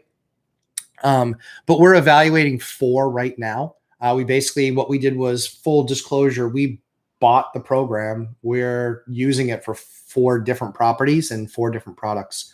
And so we're just seeing which one we like just based on use. And how their customer support was, how their service was. So we'll have those findings probably, I think, end of September, I would say, because we really wanted to give it a good old, a really good try. So we're going to use them for, I think at that point it will be like 4 months, 3-4 months that we used them. We really wanted to give it a good old fashioned go. So we'll have those findings soon. But that's as far as like keeping track. So for me, for leases, I am high tech, low tech. I use obviously all high tech, but for leases, we just create a folder. Everything associated with that property is in that folder. The Word document, raw lease, we use DocuSign for everything now. It's not that expensive, like a couple $100 for a year that gives you unlimited sends. We have to have unlimited sends because I've got 70-ish units. So DocuSign is really good. Any of those documents that we have, we actually always download them and then put them in the file. Pictures, we do that. And so we'll actually have a file folder where we'll say it's for this property. Then we'll have what it looked like when we bought it, what it looked like after we rehabbed it. And then first tenant moves in, we have their Word document lease. We have any major invoices or anything associated with that property in that folder. That way, if somebody ever goes to buy all of my products, all my properties, I can literally hand them, send them a folder on a zip drive and just hand it to them. Or on a USB drive. I can literally just hand it to them and say, here's everything that was ever done with that property. All the leases, all the signed leases, all the pictures, tenant move-ins, tenant move-outs, bills associated with that unit. So that's usually how we manage our business. That actually is pretty easy. The key that I always have is when we get a lease signed, if it's a physical lease, we scan it in, we name it, we put it right in the folder. If DocuSign changed a lot of that for us, we just went to DocuSign in the last couple of years, and it's been awesome, well worth its weight in gold, couple $100. What else? What's the best way to create and track lease? So that was a lease piece. Liability, wholesale vendors, optimal legal framework to cover liability, wholesale vendors, and taxes. That's a great question. So we're in the process of that right now. I just have a trust, and a trust is good from a separation perspective of liability and getting sued, but we have insurance coverage on each of our homes. And then we've got the trust. As far as the tax piece goes, we're looking into a more, now that we're as large as we are, we're looking into a more grown-up model, I guess. Yeah, we're looking into a more grown-up model. So things like S corps and LLCs and all this other stuff. Right now, everything we have is just based on trust. A trust. Nick, hey Nick, what's up, man? Guy who's been doing the work 20 years with 70-ish units. Can't get enough of this guy. Oh, thanks, man. I appreciate that. So Nick is a budding rock star. I think it's probably just a matter of a few years, and he's going to have his own channel. Had the opportunity to talk with this guy. Lots of fun. Good dude. Mid-20s. Making the dough, putting it away, starting an investment strategy. Like, that kid's going to be a player. Good for you, Nick. Keep on doing the work, my man. Good for you. Squat Torty. How do you do a 4-3-2-1 house psychology with a family of 4? Painfully? Yeah. So are you asking me? I have a family of 5, but you have a family of 4 and you want to do it? If so, just put that down in there and I'll kind of walk you through a little bit, because I do want to get to that 4-3-2-1. Wow. Hour and 25 minutes. Man, I can't even listen to myself talk for an hour and 25 minutes. Holy cow. But yeah, we'll do 4-3-2-1. We'll probably, I'll keep on doing questions, but then we'll probably wrap on the 4-3-2-1, but just give me some more detail there. So I'll make it specific to you. NH related. How do you think property taxes will go with the new spending cap law with the 3% spending increase per year? Slower. I think it really depends on towns. As you know, look at your tax bill. A large portion goes to education, then some goes to the city or town that you live in, and then some goes to the state. So I think that the state is much more fiscally responsible than a number of the asshole towns that I've done business in that are just like, oh, hey, so more money, huh? Oh, hey, well, yeah, nah, it's fine. We can spend that. We'll just put an invoice in for it. No, honest to God. That's why you guys got to look at who you're voting for. Like, I am all about local politics. I specifically moved to a small town that has a small board, so we have a voice, because some of the stuff that they want to do is just beyond dumb. And it just shows that they've never run a business before. Run a business, you can't print money. It's all what you have in the budget, and you have to pick things. You just do. You know, pet projects don't work in small towns or even smaller cities. We are a 104 now. 104. I don't know what that is. Sorry. That's the guy. Oh, yeah. Yeah. Oh, that guy. Honest to God. I want there to be, I mean, I probably wouldn't get invited because I'm too small a channel and too big of a guy with a temper. Not a temper, but we'll call it personality. Yeah, some of these guys, big tough guys when it comes to sitting behind a camera, but wouldn't ever sit across the debate table from me saying the stupid things that they're saying. And again, I take advice from people that do the work. That's why Mike and I love Mike. That's why I love Dion. That's why I love these guys, is because they're doing the work every single day, just like me. That doofus is out there reading charts and graphs and has no clue what it actually is. And while we generally speaking watch the national market, that doesn't have anywhere near the impact of your local market. My local market is completely different. I actually posted on one guy's channel who will remain nameless because he's such a jackwagon. I posted on his channel. I said, hey, challenge. I'll debate you anytime on these and I'll use numbers and not just feelings. And he wrote back and he goes, yeah, are you sure things aren't crashing? He used one market out of 9,000 markets where they've had an 11% increase in foreclosures. I'm like, in one market, 11% increase? So from 0 to 11 homes? Like, these are the bullshit that they use from a numbers perspective. And if you couldn't tell, yeah, I'm a 9th grade dropout. I'm a numbers guy. I run 2 8-figure companies, so I know a little bit about numbers. So yeah, I'm not going to do that whole, oh, it's up 11%. Yeah, so 0 to 11 properties. Yeah, as soon as those properties hit the market, you just brought on literally 7 hours of supply. High five, dummy. All right. Sorry to rephrase, but oh no, you're good, Henry. No worries. No problem on the rephrase. Have you done an eviction so that you or your family members will move into the unit or home? If so, oh, okay. No, that's a great question. So if I was buying it, yes. If I was buying it, yes. Where I said I wanted the seller to give notice to the existing tenant that they were selling the house, 60 days notice, that they were selling the house, 60 days notice, and that they had to evict because the new owner was going to be taking ownership of the unit. One of the things that I've seen, but I don't know if it's going to work yet, is I honestly have a building that I bought during COVID. There's one of the units that I want to completely rehab. So I'm not evicting them based on non-payment. I'm not evicting them based on breaking a lease because they're now a month-to-month tenant, but I am requesting that they leave legally so I can rehab the unit.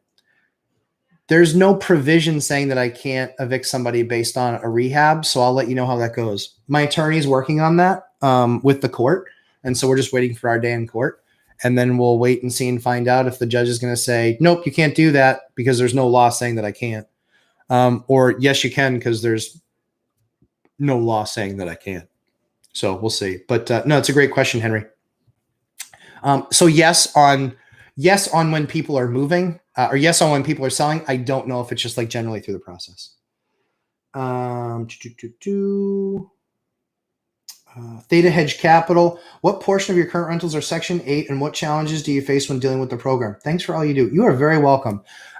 So right now, the percentage of my portfolio, so if I'm 70-ish units, I am less than 5% right now. For a long time, that was by design because Section 8 voucher program was so far behind rental wise on where we're at. And we do pride of ownership stuff where we gut and redo the entire place. Well, if I can get 1,200 from Section 8 or 1,600 from the market, guess which one wins, right? Capitalism. We want to diversify, but it means that we can't necessarily go in and do brand new kitchens and all this other stuff just because it's a cost model. It's not that I think less of them. They're still paying what they're paying. But we can't afford it from a cost model to completely gut and redo a place like that. That being said, we are in the program. We have gone to them and said we have 5 units, which right now would be just under 10%. I'm buying another building, which would be actually another 2 units that would add to them. So that would put us at 10%. So I would say by the end of the year, we're probably 10% Section 8 or voucher program. The biggest issue that I've had so far is, all right, I'm just gonna be real with you. Attitude of entitlement chaps my ass, makes me angry, makes me eat cupcakes. Yeah, makes me eat cupcakes. Yeah, attitude of entitlement's been the biggest issue. Well, but I want it.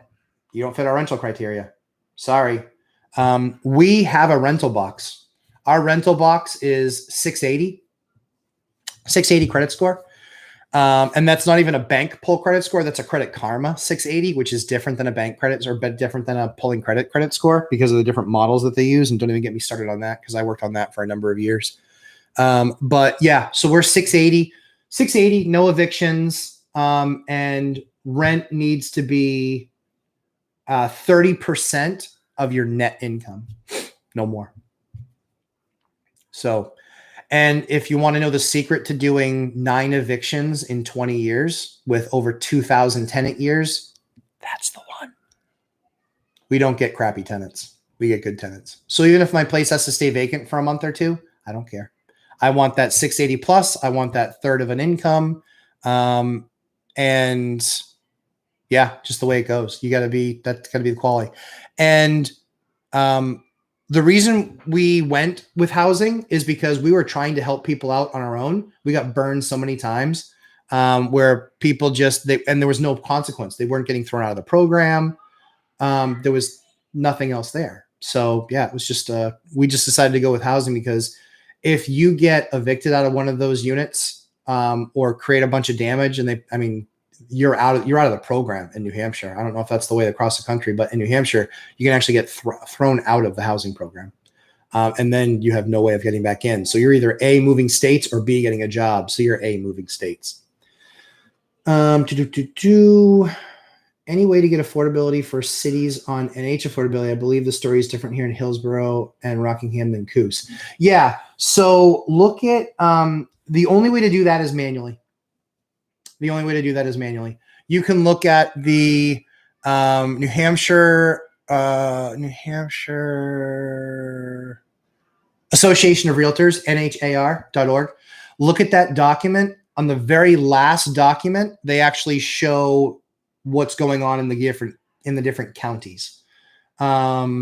It's much less data than what they give and provide for the state, because the report, I want to say, is like 20 pages for the state, where they cover everything, the entire state side of things. But yeah, what was I going to say? But yeah, so the county, the county stuff is only on that one last page. It's okay. It's better than zero, and at least gives you a place to start, but you're going to do some manual work after that for sure. And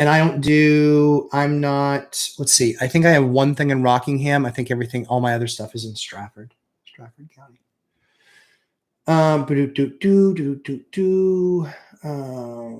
Yes. Squatorty. Yes, I have a family of 4. Oh, okay. So, yeah, I mean, I think house hacking with a family of 4. Yeah, sure. Not a problem. And I mean, we had been doing this forever. And so it was our goal that when we started a family, we want to have our own single family house. But yeah, I mean, you can do the 4-3-2-1 strategy. The only thing you're probably going to want to do is, if you have a family of 4, so 2 parents, 2 kids, I would assume, you need at least a 4-plex with 2-bedroom units. Because otherwise, FHA will probably raise question. So they don't want to see 4 people in a single bedroom or a studio. So that's what I would do. Yep. That's what I would do. I would put, so I would do the 4-3-2-1 strategy. I would do a quadplex, even if it's all 4 2-bedrooms. Around here in my area, we don't have a lot of 4-4s, which is a 4-unit building that have 4 units that are all the same. We have a lot of weird stuff because a lot of times it might be like a barn house conversion or things like that. So a lot of times we'll have something where it might be a 3-bedroom, a 2-bedroom, and a studio. That might be a 3-family. And so, yeah, so I would just look at something like that too. Because the other thing too is you could buy something like that, move into the 2-bedroom unit. I wouldn't move into the studio, but I also wouldn't move into your most expensive unit either. Just because you want that one to be renting is my thought. I'll call it out by name, Nashua. Oh, okay. Yeah, so Nashua, not an investor in Nashua. I was an investor in Manchester, and that was horrible. That was my first foray into it. I had 2 buildings. They almost bankrupted me. That was the one that I had a lead order in. That was the one that I bought. I bought them in 2005. I waited all the way until 2018 for the market to come back to where I could actually sell them and not write a check. Yeah, it was that bad. So yeah, I am not gonna, for me, no Manchester, not today. Let's see. Squatorty, yes, we have 4. Want to find a 3-2 with 4 unit, but very difficult to find. Yeah. Oh man, I can imagine in Southern California that's nearly impossible. So sometimes you have to adapt, and the adaptation comes from, I looked around in different towns, looked around at the different assets. Some towns had a lot of 4-2s, 4 units, 2-bed units, or different mixes. So that's what, for me, I picked an area, looked at it for 30, 60 days, and then was like, yep, I think there's some opportunity here. Now, don't do what I do, but now, unless you're really good and done it a long time, I've got 7 feeds that I look at every day. So 3 different towns, single family, and then 2 through 4 family, and then 1 feed that's commercial for all 3 of those towns. So those are the 7 feeds I look at every single day. So yeah. But yeah, very difficult to find in Southern California, and probably super crazy expensive. Like, that market is nuts. So yeah. So you might not be able to do the 4-3-2-1. That was actually more my point, is you might not be able to do the 4-3-2-1. You might only ever be able to get to a 2-1, which is duplex single family. but yeah, keep your eyes open. Make sure your powder's dry. Make sure you've done your work. Make sure you've got your down payment. Make sure you're really ready for this, because when this is why that it's those thousands of hours of effort and energy that goes into this. It's those thousands of hours that turn into that one moment of opportunity where you're like, babe, this is it. It came on. We're doing it. That's the way I was in my first, I'd say 8 or 10 was I was waiting. It would come on and be like, this is the one. And boom, it was phone call to the broker. Let's go see this thing, blah, blah, blah, and get an offer on because I knew exactly what it was worth. We could walk it. I knew exactly what the project was going to cost. And we just boom, boom, boom, boom, boom, try to get it done. Now, that doesn't stand out very much right now, but when your average time on market is 90 days or 120 days, like it is in a normal market, guess what? I stood out because I could get the thing off the market right away. If the number worked and the number made sense, great. Sometimes you're like, oh, no, that's too good of a number too soon. We're going to wait. If you wait, it's going to go down. So I've literally had deals that came back to me 30 days later saying, yeah, we got no other offer as good as yours. Would you be willing to come back with that offer? And I'd be like, no, not with that offer, but something close enough. And so I'd say to myself, $5,000 to $9,000 having them pay for closing costs as a penalty for giving me the Heisman early on in the process. Which states or cities will you still recommend for investment properties? So I don't recommend any. For me, it's based on where I live. And so there are 7 towns within a half an hour drive from me. I picked I started off with one, then I went to a second town, then I went to a third town. So I know those 3 towns kind of inside and out. I do my work every single day. I know what stuff costs. I know what the rents are. I know those markets cold. And so for me, doing business is much, much easier. So my recommendation is that you just do much the same thing. Pick something that's within a half an hour, do the work in the city for 30, 60, 90 days to really see what stuff is trading for and selling for, understand what you're trying to buy. And that's how I would do it. It's a slow process. So that's why people are like, yeah, I did the course. And I'm so excited to go buy something next week. No. You should be making an offer for 60 or 90 days. You really got to know what you know. So yeah, there's no cities or towns that I recommend because I don't do anything. Real estate's hyper local. And so I don't follow any other markets like I follow my 3. So yeah, I know those inside and out. And anytime something hits the market, I can tell you right away if it's overpriced, underpriced, if it's going to sit. So yes, that's my superpower.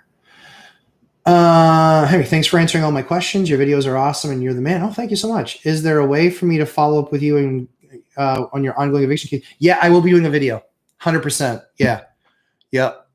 Yeah. I'm just wondering how much cursing it's going to have in it. Yeah, so we'll see. But yeah, that video will definitely come out next week. Not to provide legal advice from you, but my family can live in another property, but rent out the 4-unit with FHA, but leave the 2 not rented out, but technically live in. No, don't do that. Nope, don't do that. That is mortgage fraud. Yeah, don't do that. So I'll just hit you with the way it is. I'm glad you asked those questions. Always ask those questions, guys. I'll just be really brutally honest with you. I don't give legal advice, but I can tell you seeing that's 100%, that's mortgage fraud. Don't do it. You get caught, you get in big, big, big trouble. It's not just a fine. They can actually repossess your house. They could do, not good, bad stuff. Yeah. So don't do that. The other thing too is that they will actually show up. If you're getting an owner-occ loan, you have to live in it. You do. You got to live in it with your family. You can't use an owner-occ loan unless you're actually living there. So you got to be there. Got to be there. Got to live in it. Not technically. Steve Gutierrez. Yes, I'm going to absolutely get to the 4-3-2-1 for sure. Because we're just getting through these last couple of questions, and you guys can still post questions when I'm covering the 4-3-2-1, but I'll cover that for like 10 minutes. Have you bought any bank-owned foreclosure homes? Yes, I bought a lot of them. Yep. I bought a ton of them in 9, 10, 11, and 12. I bought one 3 or 4 years ago. I bought one 2 months ago. Not even, like 6 weeks ago. 6 weeks ago. So yeah, I've bought a number of foreclosures. Lot risk. There's definitely risk in buying them, but yeah, I bought a lot of foreclosures. Yep. When I go through, I know enough about construction where I don't. A lot of times, we'll hire an inspector, so I can walk through and I can tell what the big problems are going to be. If the water heaters are more than 8 or 9 years old, I know I'm going to replace them. If the heating system, looks rusty because it's been in a damp basement, I know I'm going to replace it. Roof, I know what a bad roof looks like. I know when I need to replace something. Windows, I know when I need to replace something. Plumbing fixtures, the type of piping that you see in a basement. Water or sewer pipes are big in New England because they're old cast iron and they rust. They literally rust out in the bottom, which is an awesome, fun project to do. But the big key is I know exactly how much that stuff costs. So having done it as long as I have, I can call my broker, give him a list, have him call the asset manager, or have him call the listing broker and say, all right, we walked the property. We don't need to do an inspection. So we'll buy it as is, but here's our price. And here's the justification of that because here's all the things that need replacing. And we're not stupid about stuff too. We'll say this will need repair, does not need replacing. We don't go replace everything because then you're getting a brand new home. We do say, this, and this need to be replaced. Here's the cost associated. This, and this need to be fixed. Here's what we believe the cost to be associated. This, and this need to be changed out. Here's what we believe the cost to be associated. So the way that we write those offers is very considerate, where an asset manager can look at it and just go, all right, this thing clearly has a number of things wrong. We'll actually also make it easy on them too, and we'll actually give them pictures if they want them. We'll give them pictures along with our email saying, see, take a look at this, see, take a look at this. Guys, who's going to do that work for you? Your agent? Hell no. The selling broker of a foreclosure. Do you realize what a crap job it is to sell foreclosures? Like, I'll do a video on it. It sucks. It's horrible. And then the asset manager, he's an asset manager. He probably doesn't know the difference between a Phillips and a flathead.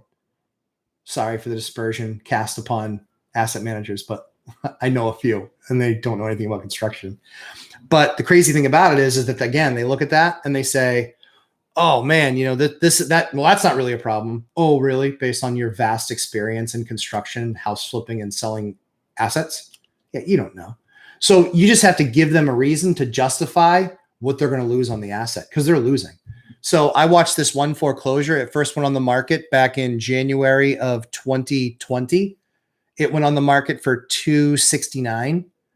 That's the one I just bought. I closed on it for $130K in July because we gave them a list, showed them all the things wrong with it. Sure, it was aged. The thing was already cut in half price before. Now they'd only marked it down to $179, but hey, I was able to justify why the price needed to be $130.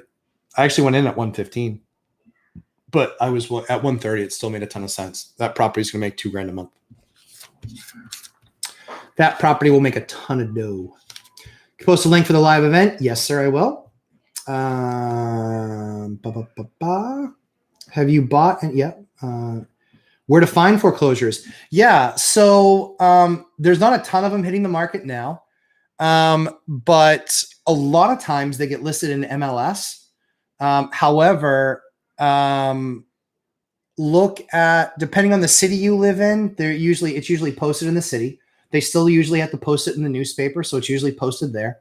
Look at auction.com, Hubzu, US HUD, Hubzu, auction.com, US HUD. Let me look on my trusty phone because I have all these apps.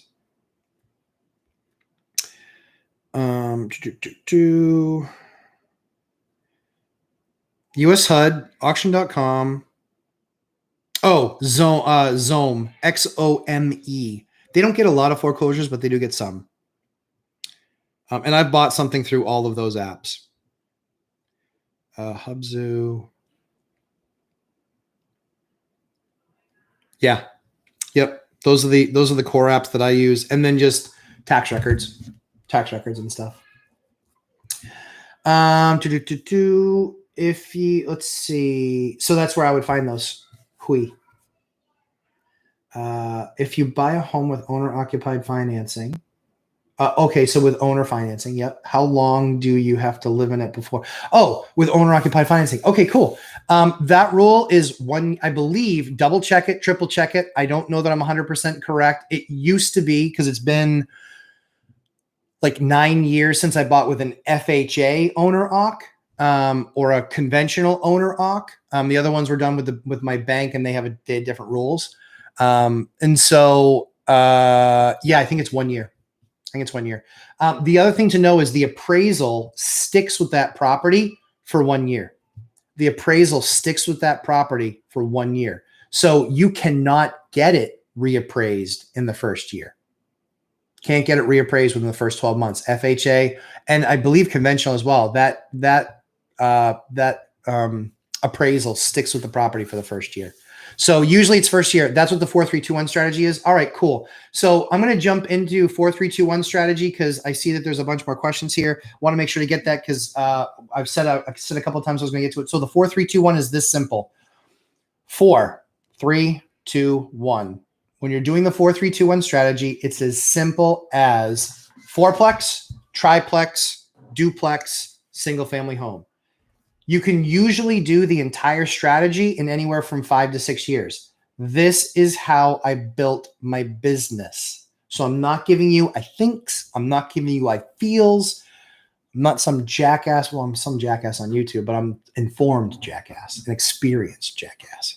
So here's what I will tell you. The 4-3-2-1 strategy is just exactly that. FHA, and in fact, if the person that was in the Facebook group from Michael is actually here on there, you can attest to this.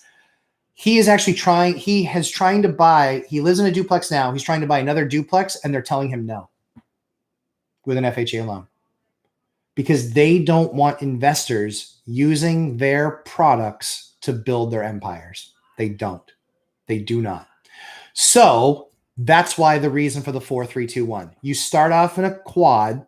When you buy it, it's owner occupied. Over that year, you fix it up, you make it more curb appeal, you update a bunch of stuff in the units. Usually you cycle out of some bad tenants. Usually you cycle into some higher paying tenants, but you do all that over the course of that year. At the end of that year, you then refinance that property. If the rates are still decent, you can then refinance that property. When you refinance that property, you then go you get out of your FHA loan and you get into a conventional loan. If you did enough improvements and the market's moved up enough and you get a good enough appraisal, you can sometimes get a better than 80% loan to value ratio, which means you no longer have to pay PMI, private mortgage insurance. That will save you usually a couple of $100 a month. So it's an awesome trick.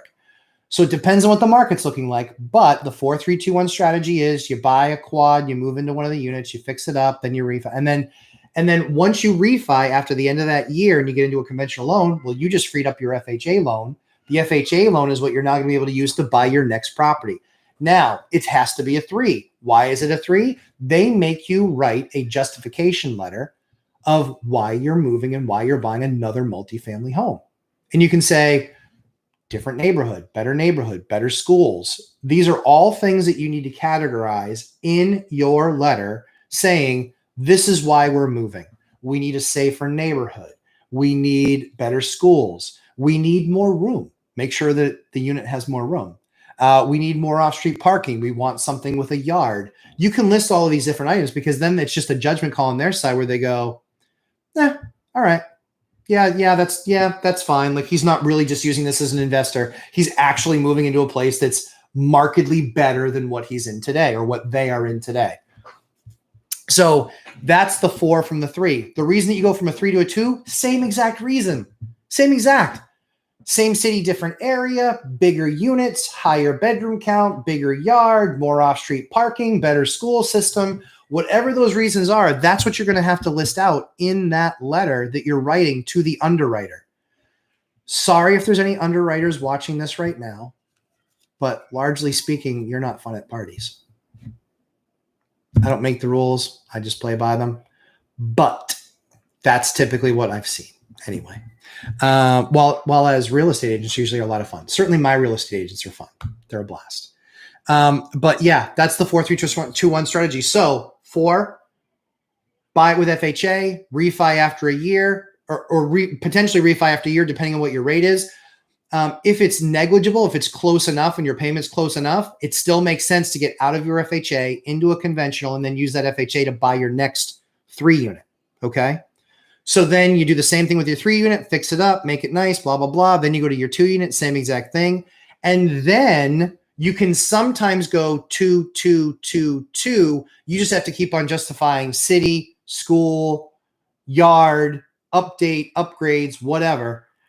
Sometimes it's the bank is the difference. So, be forming that relationship with a banker. Local banks are usually more apt to work with you and take your side and working with the loan being repackaged and sold to, sold to Fannie and Freddie. And it has to hit what they call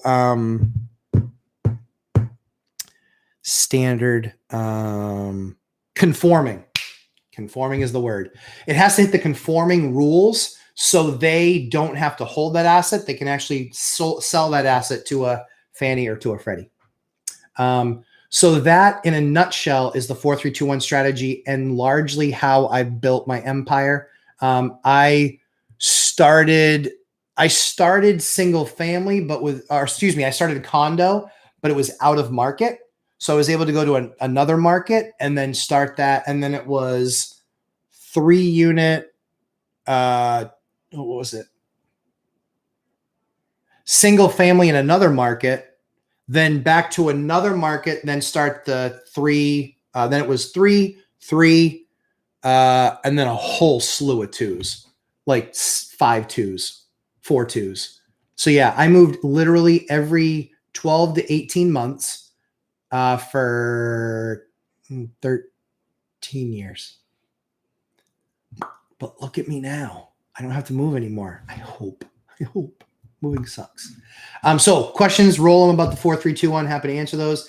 Steve, back to you on how do you make an owner-occupied property cash flow? Get a printing press. I'm just kidding. You're looking at those numbers when you're going in. You are. So I just did one with a student. He bought for just under $300K. Monthly nut is $2,150. Current rents are $2,350. So he's making a couple $100 a month, but he's living in one of the units for free. That unit's worth $1,000. Figure that unit for what the market rent is at the time. And if that works with your yield or your, so one rental at a time calls it yield. I call it the ROC, ROC, return on capital. If you're getting a good enough return on capital, deal makes sense. Just that simple. Deal makes sense. So yeah, huge opportunity there. But yeah, that's how we do it. Those are the numbers that we look at. So yeah, pretty cool stuff. And then, so from a cash flow perspective, yeah, just those numbers roll. So we were doing, when we got down to duplexes, largely what we found is we were buying them, rehabbing them.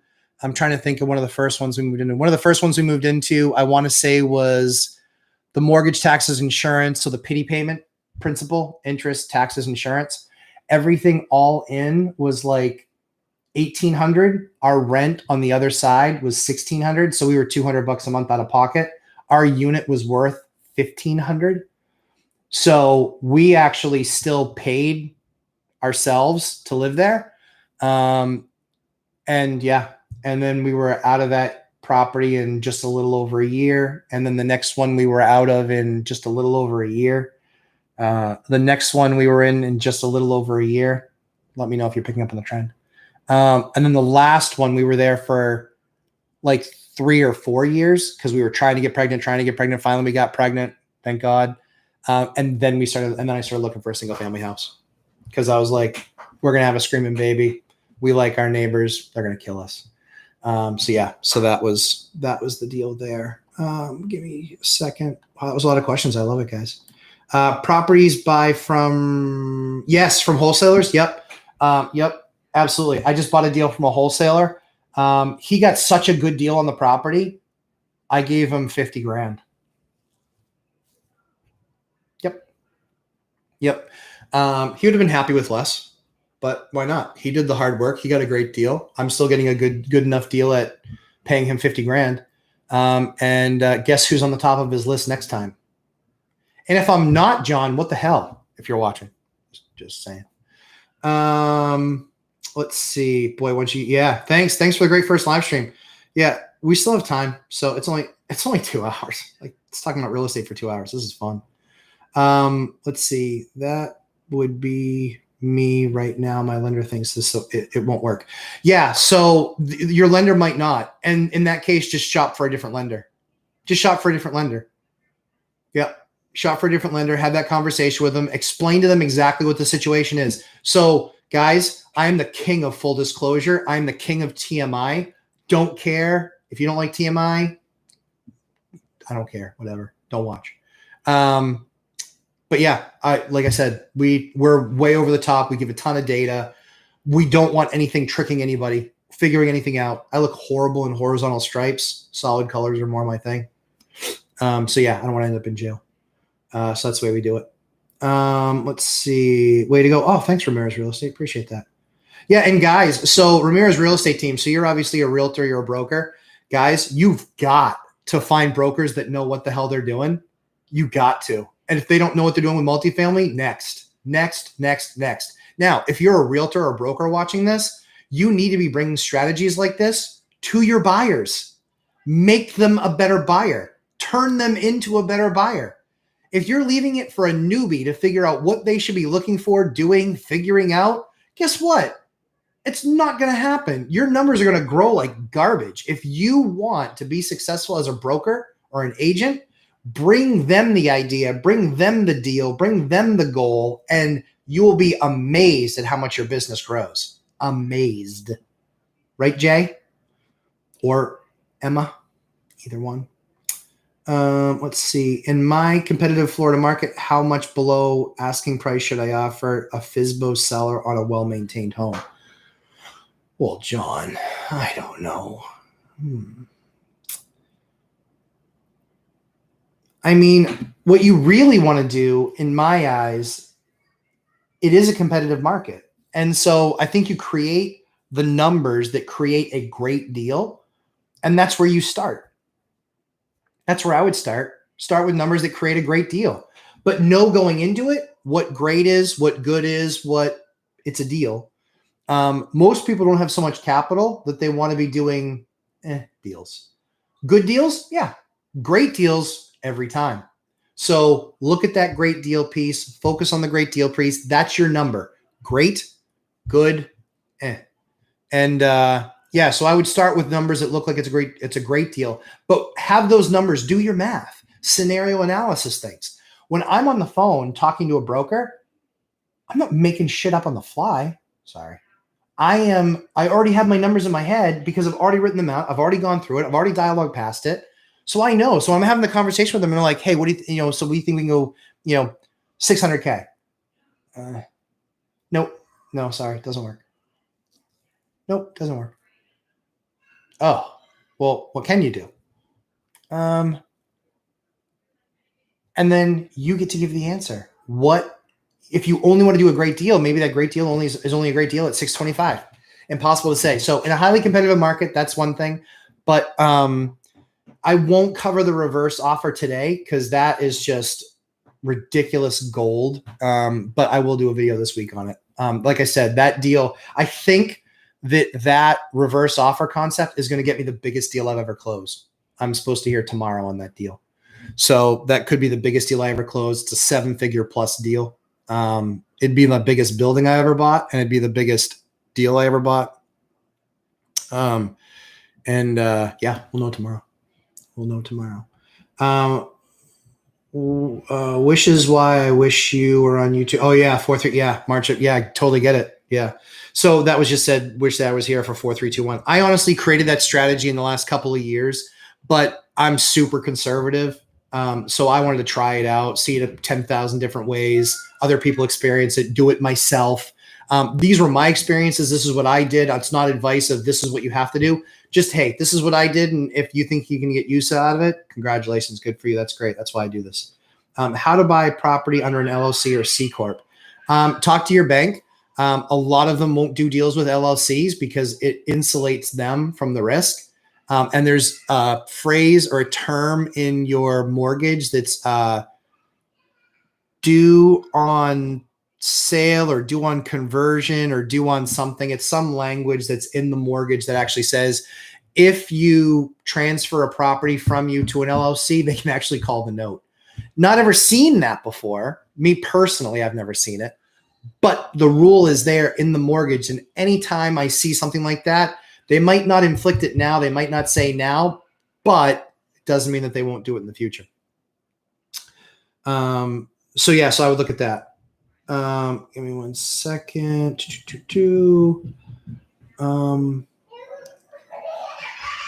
you guys can hear my kids going nuts outside my office window. Let's see. Oop, I just did. Okay. Well-maintained home. Yeah, 4 by property. I think it might work with COVID and my life changes. Yeah, definitely. Write the letter. You got my email address. Shoot it to me. I'll take a look at it. If I see something that gets called out, I'll mention it. And if it helps you, awesome. If it doesn't, let it go over your shoulder. No big deal. This is the same way I've hacked in Virginia. Bigger, better, more desirable area each year. Mr. Paris, Matthew Paris, way to go. That's exactly it. Did you get licensed for real estate to save on closing costs, or do you keep with agents? I do not have my license purposefully. Yep, I don't have it purposefully. Yep. Some people like me, some people hate me. I'm good with that. I kind of either way. And so having I'm big on reputation.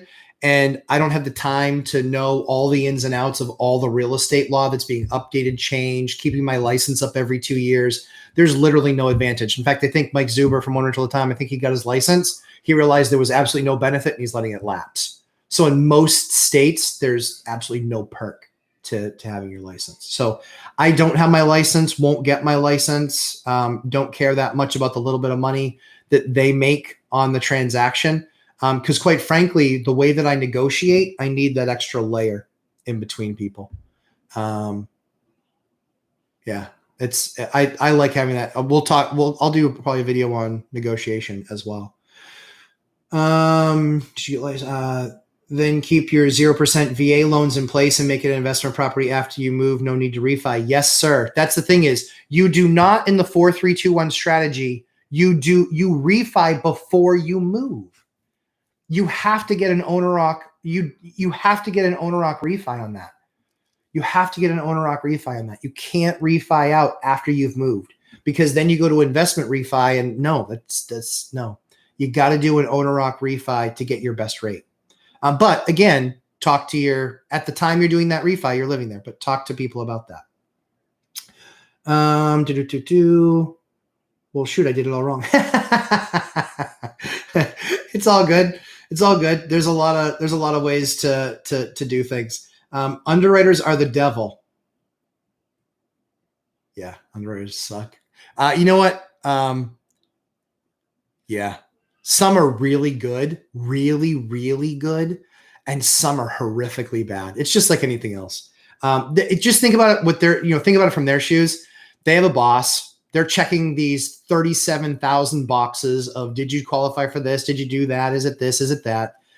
Guys, at the end of the day, they're just trying to do their job. So I empathize with them, but they could make it a whole lot easier. Send me the freaking list in the beginning and I'll get you everything you asked for. I have fired reps in the middle of a process where I'm like, I'm not working with you anymore. You've come back to me for things 4 times. Get a list together, be organized. And quite frankly, you'll find a good broker that will anticipate things. They'll say, here's a list of everything that I need. They'll send that off for the approval. Then the underwriter will come back and say, here's the other items that I need. Get them those items. That should be it. There might be one other update if it goes on 30, 60, 90 days. There might be 1 or 2 other documents that they need new copies of. But largely, no, that's what the process is. No wrong way, just life lessons. Yeah, exactly. Well said, Matt. Well said. So you can move into another market using FHA loans. How many times? So yes, but you need to be, it's still an owner occ FHA.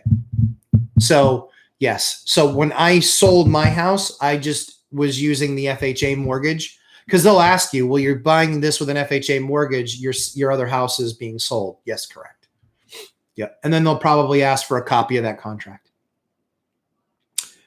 How to buy property on an LLC with no business credit. Yeah, that's out of my depth. I'm still going through that process, so I'll probably do a video eventually, but not there yet. Over and over, as long as you only have one at a time. Yes. FHA, one load at a time. That's it. That's it. One loan at a time. John Williams, love the fact that you're still going here. Yeah, man, I'm lumberjacking it, dude. 209. Yeah. Oh, well, we're getting close to kids' bedtime, so we're gonna keep on going until I hear the melting down outside my office. Planning to buy first rental property in Sacramento, but the prices are too high. Do you recommend out-of-state investing for first-time investors? Awesome question. I have never done it. Never done it. So I truly don't know. I have purposely stayed away from it because, you have to visit there. You have to build a team there. You have to build your people there. You have to have somebody you can trust that's watching over it. I think it's definitely doable. There's tons of people that do it. When you have downturns, there's a long list of people that got their clocks cleaned by being out of state or distant investors. I can't speak to what I would recommend in that regard. I just don't do it. It's not a fit for me, not a fit for my personality, for my makeup. So it's not a fit for me. Dion, yeah, going strong, man. Yep. I committed. We're going to keep on going until the questions stop. I got my first single family home, first investment 2-1 in 2014 all right. Nice. 32 grand. So that's awesome. That's so awesome. I mean, 30-year fixed debt, right? On 32 grand. Damn. You can't get $32,000 houses where I live, sadly. Yeah. I actually, in the crash, there's this one property I bought for $55,000. And yeah, 55 grand. I bought it for 55 grand. I think I bought it in 2010. 55 grand. And we still own it. We just appraised it, and it just appraised for 320. And I didn't do any work to it other than painting it and changing out some flooring and stuff. Yep. That's it. And it's held the test of time. And so that's one of those that, in that downturn, it was great to get it. But it was really hard. We didn't think we were going to get that deal. Like, that was a lot of eggshells and trying to get the deal done. It was going to be our very first non-owner occupied property. So that was hard. That was really hard to get that deal done in 2010. But relationships, network is your net worth. We had relationships with banks, and they were like, yeah, you've been doing this long enough. You get seasoned properties. You're making income again. You're not going to go bankrupt. So they were looking for a qualified buyer. So that was good. So yeah, good for you. Rock on. What market you in? So I am in Stratford County. Multiple towns in Stratford County, which is in New Hampshire. So we're just north of the ocean. We're on a couple of bays that split Maine and New Hampshire. So we're in Stratford County. A bunch of the towns that are in Stratford County. I got my first in 2013, 2-1. All right. Oh man, that's nice. Man, 32K. Oh, love it. Love it. Thanks. You're welcome. Did you ever do 401k loans early on? My wife is against it, but doing the work, I don't want to miss a great deal. So great question. So I have never, I see Tom Ford, dear God. I have never done a 401k loan. And the reason why, again, this is not financial advice. My 401k has always been pretty much non-existent. I basically max it with employee contribution or employer contribution in my W-2. I don't put any more money in it. I like my money better. And I'm a far too active an investor in property to have my money tied up there. So that was just for me what I did, because that was what I wanted to do. But yeah, I think I would talk to a financial advisor and let them know what your plan is. One that's actually, licensed to give that kind of advice, and just kind of walk them through the plan. Just walk them through the plan. I mean, I think how it works is you take a loan out of the 401k and you're basically paying yourself back. I think when you do it on buying a home, I think that they let you take it penalty free, but you have to check that because I don't give financial advice. But one guy who's really awesome. So who's the Lumberjack watch? So I watch Mike, one rental at a time. I watch Dion. I watch Max Casella. He's a broker out of California, just moved to Miami. I like how he trains his brokers. And so he's with eXp Realty. Max Casella is a really sharp guy. I watch Mark Kohler. Mark Kohler. He is, if you have tax questions, man, that guy's the dude. He's a tax attorney, YouTube channel, lots of followers, small business guy. He is awesome. He is actually one of the guys when we kind of settle down with all that we've got going on. He's one of the guys that we're going to do some of the stuff that he's talking about, S corps and LLCs and things like that, just to kind of take us next level. But yeah, his stuff is rocking. Again, I don't give that advice, but he gives it. He clearly knows his stuff cold. I've talked to my accountant and given them I've literally paid my accountant to watch some of his stuff because they won't do it for free. I was like, hey, maybe you learned something. And so, yeah, so that's kind of the path that we'll end up going. But yeah, I agree with you. Don't want to miss a great deal. And that's why you got to get your stuff right now. Be having banking in place, deposits in place, credit reports in place.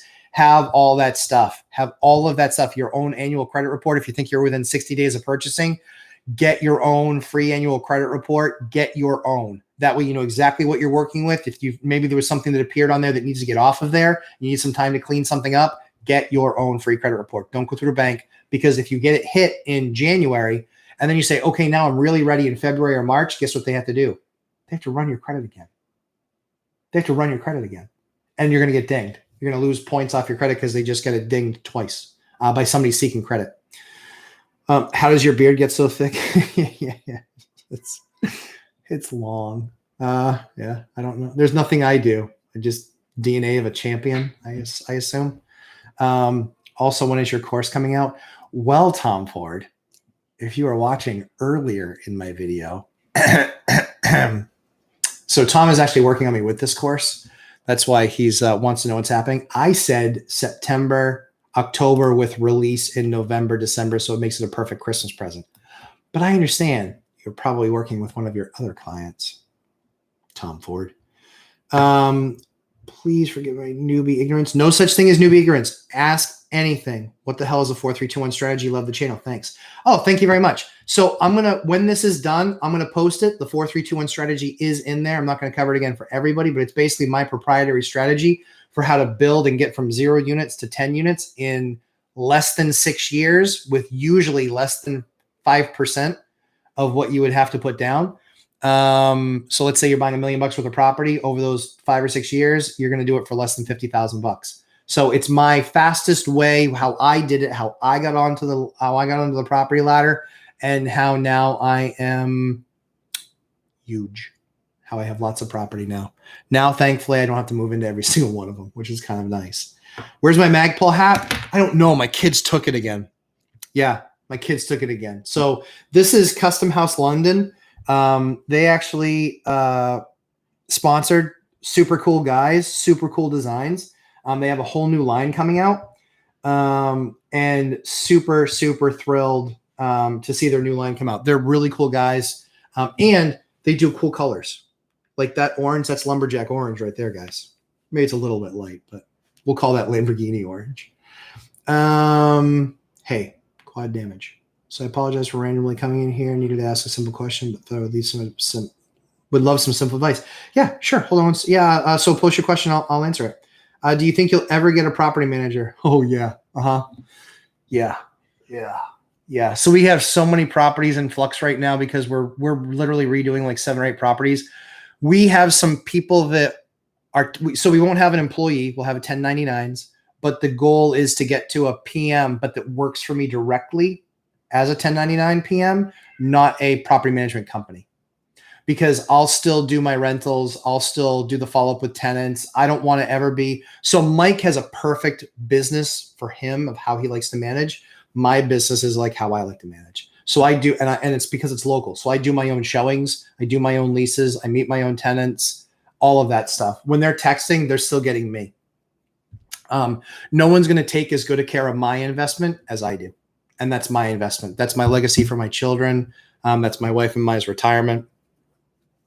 I said retirement to her a couple of days ago. She laughed. She goes, "You're never going to retire." I go, "Yeah, I'll always be doing something." Let's see. So Tom, can I come live with you? So Tom is across the pond, and it's clearly thirsty Sunday night. I'm closing on my first home in 4 days. Congratulations. That's so awesome. I try to watch markets and stuff, and my lender said if rates were down before lock-in, he would honor that. Freddie Mac says rates are at 2.87. I know there are fees and stuff, but how close to that 2.87 should I be expecting to get? I have a credit 783 on all three places. Awesome. So TLDR, yep. Freddie Mac says interest rates are at 2. I'm about to have to get locked in at 3.2. I really have no choice. We're literally all packed. Yeah. That's the, yeah. Yep. Sad but true, my man. Sad but true. It's what locks us in. I didn't do a rate lock. I will probably have to do a video about that too. I was screaming at my bank. Like they were getting full on lumberjacked because it was at like, the 10-year, which is what stuff is based on. The 10-year was at like 1.65. This was back in June. It was at 1.65. They were at 4.5. It went down to like 1.5. They went down to 4.25. It went up to 1.52. They went back to 4.5. Then when it got down into the 1.2 and 1.15, you know where the rate was? 4.25. That makes no sense. There's no correlation. Listen, because it's a portfolio, it's the bank's money. The banks make the rules. They want the spreads. So they're making the difference between the cost of that 10-year bond and what they're giving you that rate for. Yeah, it sucks. It sucks. That's one thing that they have to improve in the process, because once you're down that path, once you're about to close, there's really nothing that you can do. If anybody knows of anything that can be done here, please feel free to put it in the chat.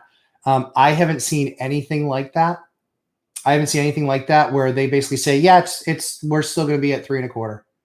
Why? When we're being told rates are 2.87 and I'm a 783 borrower, which is top 10% or top 15%, if memory serves. So yeah. Should I be clicking close? Yeah, you should. I don't know how to though. I'm sorry. I don't know how to. That's one of the reasons I like small bank is I actually have gone to them and said, guys, there's no correlation between the two. We just did a refinance of seven loans, 7 at once, one time. That was awful. If you want to know what it's like to slam your hand in a car door, I imagine that's more fun. The amount of paperwork and documentation and stuff I had to review and stuff I had to sign, it was ridiculous. And we finally rate locked at, I think we were in at 4.25 or 4.125, one of the two. But that was still a massive spread. That was still a almost, 300 basis point spread between the 10-year and us. But they're the bank, they're the game. They say the way it goes. And if I don't want to close, I don't have to close. But I don't think that I don't know of any other way. Please, folks, try and help out Quad because I don't know the answer to that question. I don't. Sorry. I haven't seen it ever get affected. Squitorti, can you buy investment property with 25% down? Yes. And also use an FHA loan later on? Yes. You can refi out with FHA, but on a rock. You got to be in it. You can go a conventional later on. Largely speaking, on a refinance, watch the refi video that I just posted on my channel yesterday.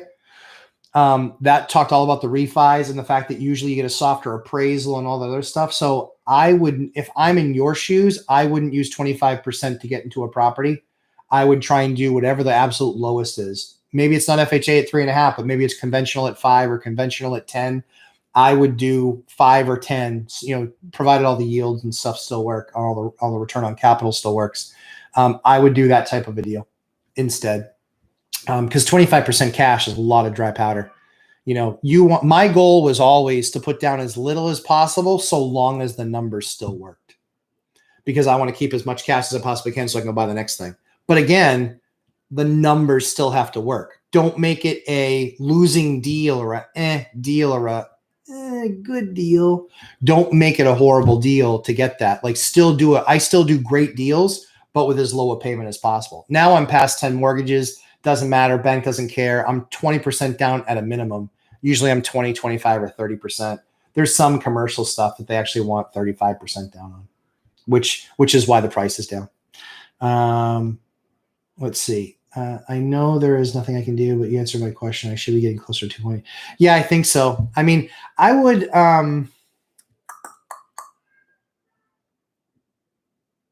yeah, I don't know how you can get lower, because you're in the whole process and it's this big process oriented thing.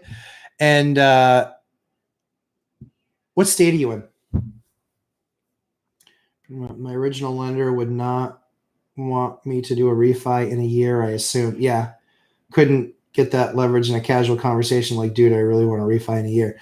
If it's an FHA, you're not going to be able to refi in a year. It takes a whole year. That appraisal sticks with the property for a year. And then if it gets reappraised and that new appraisal's higher, they still go with the low number. I just had that happen on a deal. Yep. Just had that happen on a deal. Frank Contreras, if you go in with 3.5% down, does that raise your payment considerably? Do the math. Yep. Do the math. So there is an app out there. Give me 1 second. There is an app out there. It is called US Mortgage Calculator. Let me see if you guys can see this. You guys can't see that. Yeah, that sucks. US Mortgage Calculator stuff. That app is kick ass. The app is awesome. So US Mortgage Calculator, all of the numbers are in there. You must, on any deal you're looking at, 3.5%, 5%, 10%, 15%, 20%, whatever your highest number of cash is that you have to put down in a deal, do lowest to highest, at least 3.5% to 20%. Play with all these numbers, build a spreadsheet, fall in love with your numbers. Like, I'm a loser. After my entire family goes to bed, I sit there and I look at spreadsheets and I play with numbers on deals. So I can know when I'm talking on the deal, when I'm trying to get a deal done, I know exactly what my numbers have to be. So that's how I know my numbers cold. That's how I know that's how I know my numbers absolutely cold. You've got to do it that way. So go through that entire process. Make sure you have that. So yeah, as far as if you have an FHA appraisal, that sticks with the property for at least a year. I believe in almost every other case, it doesn't stick with it. But yeah, this is my biggest bone to pick with appraisers. Yep. Some of them are very, very good, and some of them are complete hot garbage and shouldn't be doing it. I had a property that I was buying appraise for $675 it appraised for. A year later, after I subdivided off a single family home, because it was a 4-building plot, I was able to subdivide a single family home off. After I subdivided that single family home, guess what happened?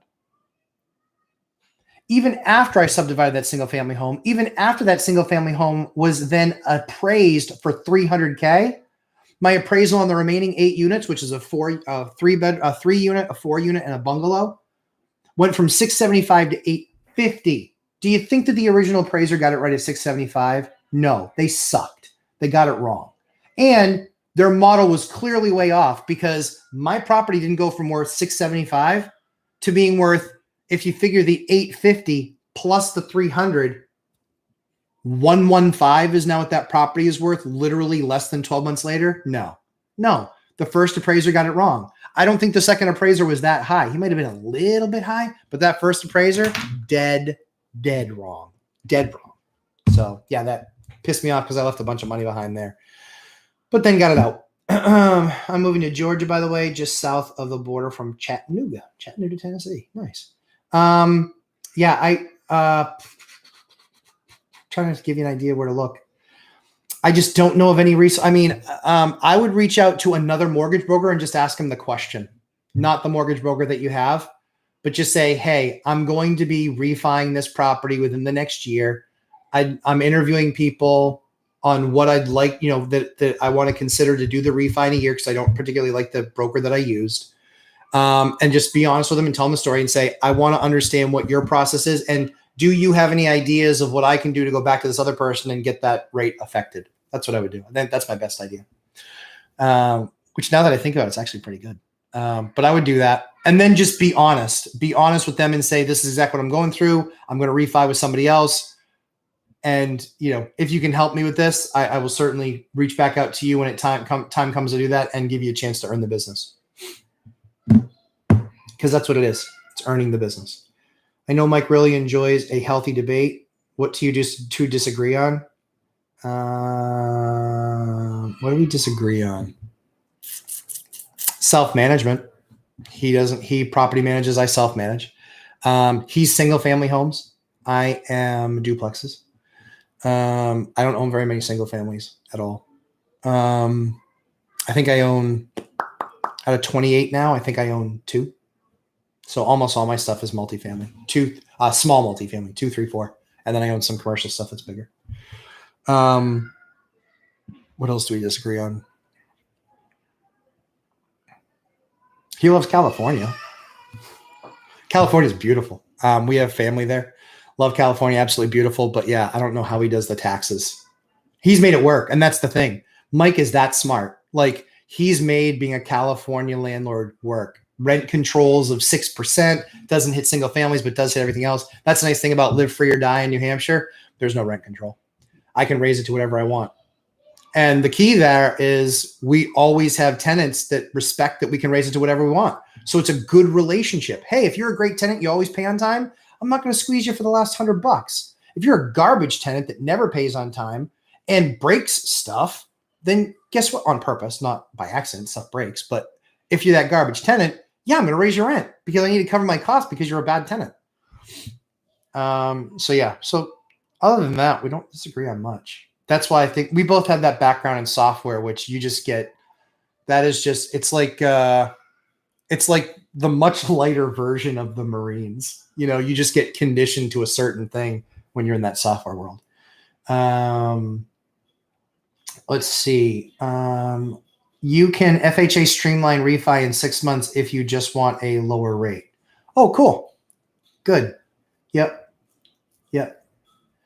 Yeah, because that doesn't, and correct me if I'm wrong, Crimson, that doesn't, that's actually, is that a full-on appraisal? So you might want to look at that. That might be with a full-on appraisal where you then have to pay for a whole appraisal again. So I would look at that piece. But yeah, whole kitchen for 4K, please do a series. So look at the kitchens that I just did in my rehab flips. Those 4K kitchens. So take a look at that kitchen and that kitchen in the last video that I posted, that entire kitchen was 4K. Yep. And that's with Brazilian granite countertops, 3/4 inch real cabinets with stainless steel pulls, slow closed doors, slow closed drawers. Yeah. I'm awesome. That's one of the things that I got right in the very beginning was making sure we did cabinets right. And then we had a good relationship and we were doing it the right way. That saved me an absolute fortune. So that will kick some major ass for sure. After 2 hours live chat, still going strong. That's right, Sarn. We'll keep on going. I'll keep on going so long as there's questions. Like I said, and then until it's nap time. 2 is probably my hard stop, but then that's 3 hours. So that's kind of good. Hello, good people. Thank you, Dancing Alone with Rentals. Love that. I did that to go from a 473 to a 3 with no closing costs. Oh, yeah. Yeah, so that's the other thing, too. Now, did you have an appraisal, Crimson? Put that in there. But yeah, 475 to 3. So that whole portfolio that I just redid, even to 4 1/8 and 4 1/4, because it was kind of a mix. We had stuff in there that was still 562, 5625. 562555 499 495 475. We had a couple that were actually lower, but they were commercial debt and they were going to reset in 3 years. So I was like, let's get those to fixed debt. So my payment actually went up, but I have fixed rate debt for 30 years. That was what I was buying in that transaction. You have to set your phone dimmer to 0. Oh yeah. Oh yeah. Good. Thank you, Siren. I should have thought of that. I'm such a dope. Hold on. Let's see what we got here.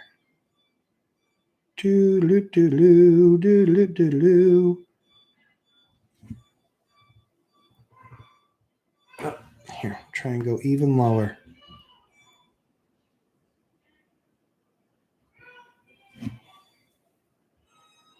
No, still can't see it. No. It's a great idea. Sorry, I tried. But yeah, that calculator is called mortgage calculator. It's really, really, really good. Really good. It's the best one that I found. It's literally US mortgage calculator. I have an Android. So US mortgage calculator. It's in the Play Store. That's where you download it from. Absolutely awesome. The best. I had a hot garbage appraiser. Who thought refrigerators cost $1,500? Right? I think he needs to look at Lowe's and Home Depot. It's more like $800. Yeah. So here's the other thing too. You can make an argument about that. An appliance is not a fixture. It is not. You could have $10,000 worth of appliances in there, and it should not affect your appraisal one way or the other. It is not a fixture. It can be taken out. So only on FHA do they look at that because they say, we want all working appliances, newer appliances in there. The reason that we want that is because we don't want the homeowner who we're approving for this amount based on their income having a hardship of having to come up with $1,000 for a fridge or a stove or whatever. That's something to keep in mind. Yep, something to keep in mind. I actually did an wow, forgot this. 90 days ago, did an FHA deal. So pissed off. Did an FHA deal. We had appliances in there, but they were kind of older. And I was like, they're not really good. So we put them out by the curb and let people take them. All good. The appraiser comes in and goes, this is an FHA appraisal. You need to have appliances. I was like, what? He goes, yeah. Yep, FHA's appraisals. They have to have appliances. Guess what I had to go do? Yep. I had to go buy 2 fridges, 2 stoves, 2 fridges and 2 stoves to put in the apartment just so they could finalize the appraisal for FHA because it was a flagged appraisal with no appliances. Stupid crap that they come up with, honest to God. What was the worst tenant you've ever had? How did you deal with it? I have them right now. COVID. They were the worst tenant I've ever had. They stopped paying their rent a little over a year ago. They make $4,000 to $5,000 a month. They've made it all through COVID. They've let their oil run out. And then because the electricity was in my name, they used electric to heat the place. They disturb all the other tenants, the tenant above them, the tenant below them. I'm losing both of those to upper and lower tenant. That's where the eviction moratorium was just total garbage, and I'm not, that's where it was just total garbage. So we're in the process of basically they've been served notices. They've been served cease and desists. They're professional tenants. They're professional tenants. I know I got lied to when I did their reference checks. Let's put it that way. They had to have had family members because they are the worst tenants I've ever had. They're total hot garbage. Yep. I've heard there are appliance shortages because of COVID and chip shortages. I'm about to have to buy a washer and dryer for the first time in many years, so I hope it's not as bad as they say. So secondary market, Facebook Marketplace, Craigslist, all those are options. So if you can't get a decent enough deal on your appliances, if you can't get a good enough deal, literally go to Facebook Marketplace and Craigslist. That's where I bought my stuff because I didn't want to buy brand new. So I just bought nice stuff, gently used, a few years old, and that was it. Somebody was moving, they'd upgraded all their appliances, blah, blah, blah. And they were like, I'd rather sell these and just put cheap stuff in. So we ended up getting some really nice appliances for short money. So I would do that. And it is as bad as they say. How many 1099 employees do you have to help you with your business? Zero. Right now we have zero. We have all of our contractors, but we don't 1099 any of them. They just give us invoices, and then we expense the invoices because they are truly other entities. They're not 1099. So right now we have zero, but we had one for about a year left. Had one for 3 months left for a crazy amount of money. Had another one under contract, went back to his other boss, and his boss gave him a raise, and he didn't follow through. He didn't start with us. So back to square one. Yeah, crazy. And it's not like I'm paying junk either. Like we're paying really well for that property management job. But we'll see. We'll get the right person eventually, because we also do bonuses. So we bonus our guys when we do well on a deal, better than we were expecting. We don't mind handing out some cash bonuses. Well, equivalent of cash bonuses. FHA Streamline doesn't require appraisals, which is why I was able to pay no closing costs. Nice. Yeah. FHA, is that the Streamline or the FHA Streamline 203K? Well, very little, but yeah, it was rolled onto the loan. Yeah. So those are very little. The fees are small. You can roll those into the loan so long as it's not greater than 3.5% of the overall price. Holy crap. Are we out of questions? Holy cow. We did it. Yeah. So be watching refis, be watching rates, be talking to your banks. What do you think about hardy plank versus vinyl? Hardy plank. Way more expensive. Much more expensive to install, much more expensive as a product. But they also make paint that's called, what is it, like 50-year paint? Hopefully you like the color. But hardy plank will take this 50-year paint. So the idea is you do it and it looks pristine for 50 years. But it's really expensive. That 50-year paint's like 4x the price, but you save on the labor, obviously having to apply it. Hardy plank is awesome, but the cost and the cost to install it is more expensive. Materials are way more expensive. Install is more expensive because it's more time consuming. But yeah, love hardy plank, the product, really good product. Yep. Where do I live in New Hampshire? So I live by the coast. Not on the coast, but by the coast. I actually live in the Dover area. Yep. Good question. I don't know which one. Yeah. Yep. Yeah, Crimson. Yep. Yeah, lots there. What was the other thing? Oh yeah, so consulting. Been asked a lot of times. We are going to do something. I'm just trying to figure out the schedule, because right now the only free time, I don't have much free time, and because I live my life kind of by my calendar. I make sure that my family gets time because I have young kids. So I make sure that my kids get my time. I make sure my wife gets my time, because that's the most important thing to me. Business doesn't mean anything without having them. So I make sure that I'm not an absentee dad, and I still have a job during the week that's about 50 or 60 hours. So we'll figure something out from a consulting perspective.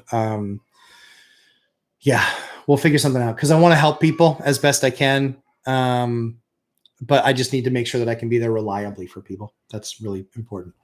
I like painting vinyl. Me too. I love painting vinyl.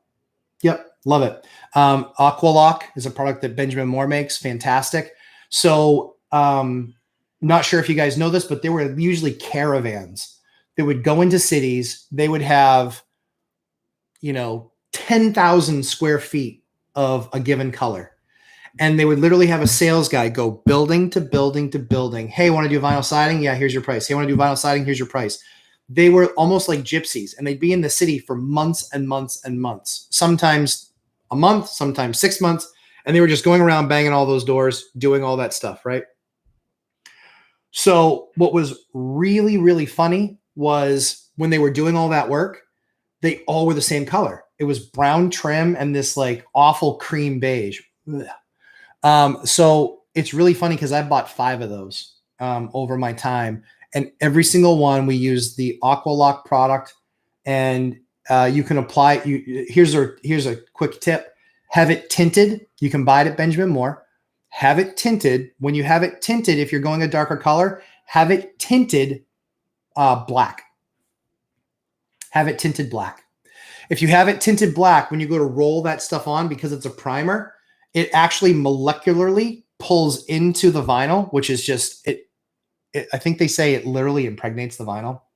I mean, we're not that kind of channel, but apparently the paint's getting lucky.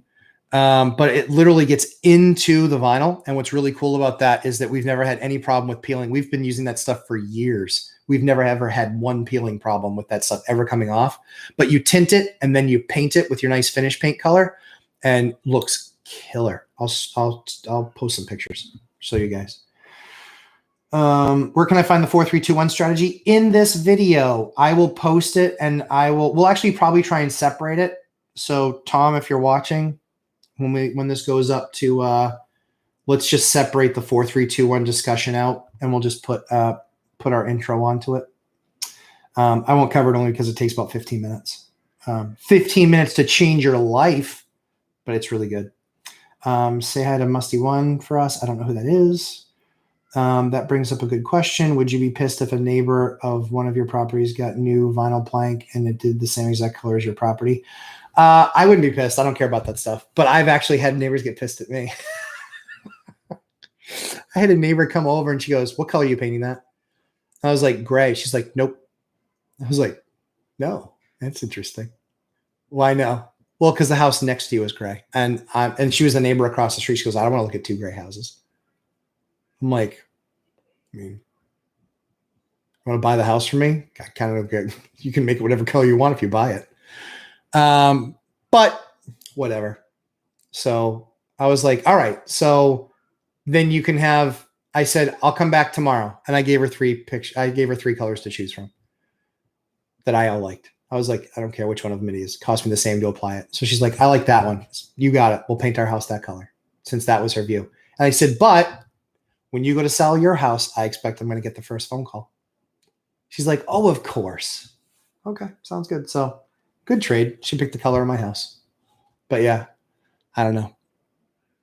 I still really like the gray that I use. But anyway, yeah, kind of really, really funny, actually. How is it that 72% of households behind on rent are mom and pop landlords? How is it that 72% of households behind on rent are mom and pop landlords? I don't know. I'd have to look. I'd have to spend some time cuddling up with the numbers. I haven't looked at that. I tried painting vinyl walls in my bathroom. It was not fun. Maybe my fault for yes. That product that you used, not a fan.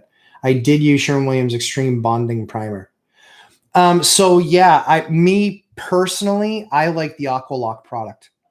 That's just me. I like I've not used the Sherwin-Williams Extreme Bonding Primer. I've used the Aqualock. I loved it. It let us paint. Yeah, basically that kind of cardboard with like that, not vinyl finish, but like that plasticky finish that's on it. And we didn't want to rip down the entire bathroom because the other fixtures were newer. So we actually just went through and we just basically rolled the entire thing with that Aqualock, tinted, and then we painted it with a mid sheen paint. Came out just absolutely freaking awesome. We loved it. Let's see. I did pick up soft willow for mine instead of gray because house next door was gray. Okay. Yep. Did not want to come into the neighborhood pissing people off. Yeah, that's usually, I mean, I've done that a couple times. We've just had some bad neighbors. Largely speaking, we don't have an issue, but we've had a couple that were just ridiculous. I had this one woman that was complaining. I literally bought a crack house. It was horrible. Absolutely horrible. She was living next door and these people coming and going all night long, squatter house, crack house. Like it was disgusting. Disgusting.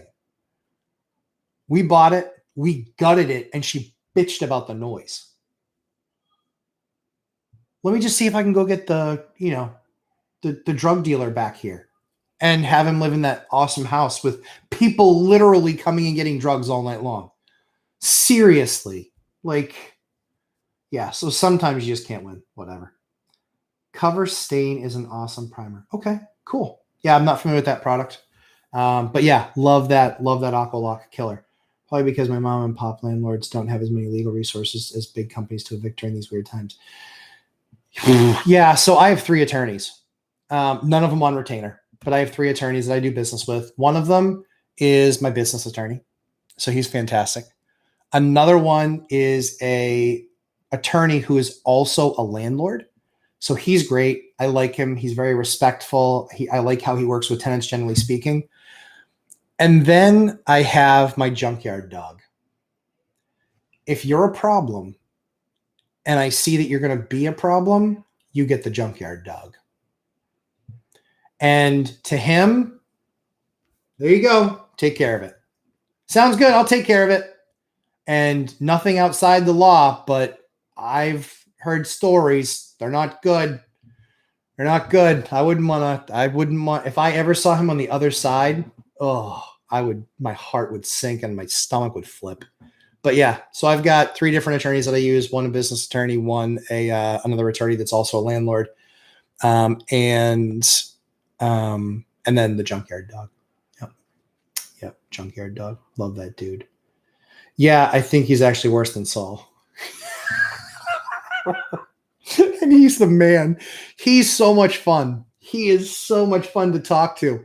Like, if he weren't $250 an hour, I'd sit there and let him tell me stories for an hour. Not 2 hours and 50 minutes, but at least stories for an hour. He is so much fun. I love listening to his stories. The kind of stuff that he sees, and that's why he's my junkyard. He's my junkyard guy. And it's not because he's lower tier. It's not. It's because he's completely different. It's because he's different. He will, if you're going to play games with him, he's going to play games with you. And he is awesome. I love him. I adore him. He's so much fun to work with. Thankfully, in 15 years, all 9 of those evictions were with him. Yeah. The other guy I haven't used the other guys I don't use for evictions. No need to.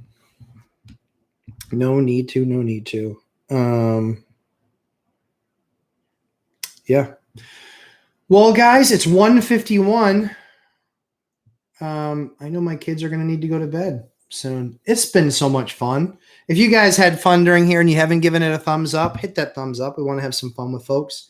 Really appreciate all you guys spending all this time with us.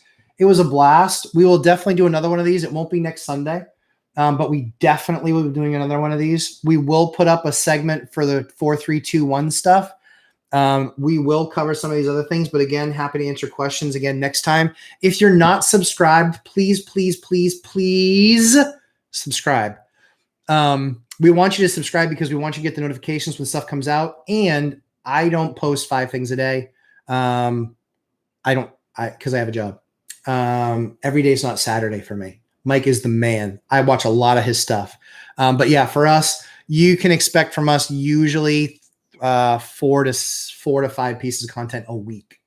And if you ever have suggestions, stuff that you want to talk about, stuff, whatever, any of that stuff, send me a message, post it on a video. We've been doing some ideas and stuff with folks on Thursdays. So if you have something you want me to cover, if I've done it and I have experience in it, I'm happy to do a video for you guys. If I haven't experienced it, I'll just, mention it that I don't have any experience doing X, Y, or Z. You guys are very welcome. It has been an absolute pleasure. A lot of fun hanging out on a Sunday with the Lumberjack family. So yeah, guys, have a great rest of your day. Enjoy the time with the family. Really appreciate y'all. And again, thanks to Mike, One Rental at a Time. Thanks to Dion at Financial Talk. You guys are the best. Love working with you guys. And to Tom at ClickSwipe, absolutely fantastic. To my brokers, my wholesalers that keep us in the game, to Jay, to Emma, to Darlene, to Holly. Yeah, just really grateful for you guys. Really grateful for all the help that you've been for the channel. It was a lot of fun for the first live stream, and we will not be trying to break the record of 2 hours and 54 minutes. We will not be trying to break that record anytime soon. So guys, thank you very much. Have a great rest of your day. Thank you to all. Have an amazing rest of your week. We will talk soon.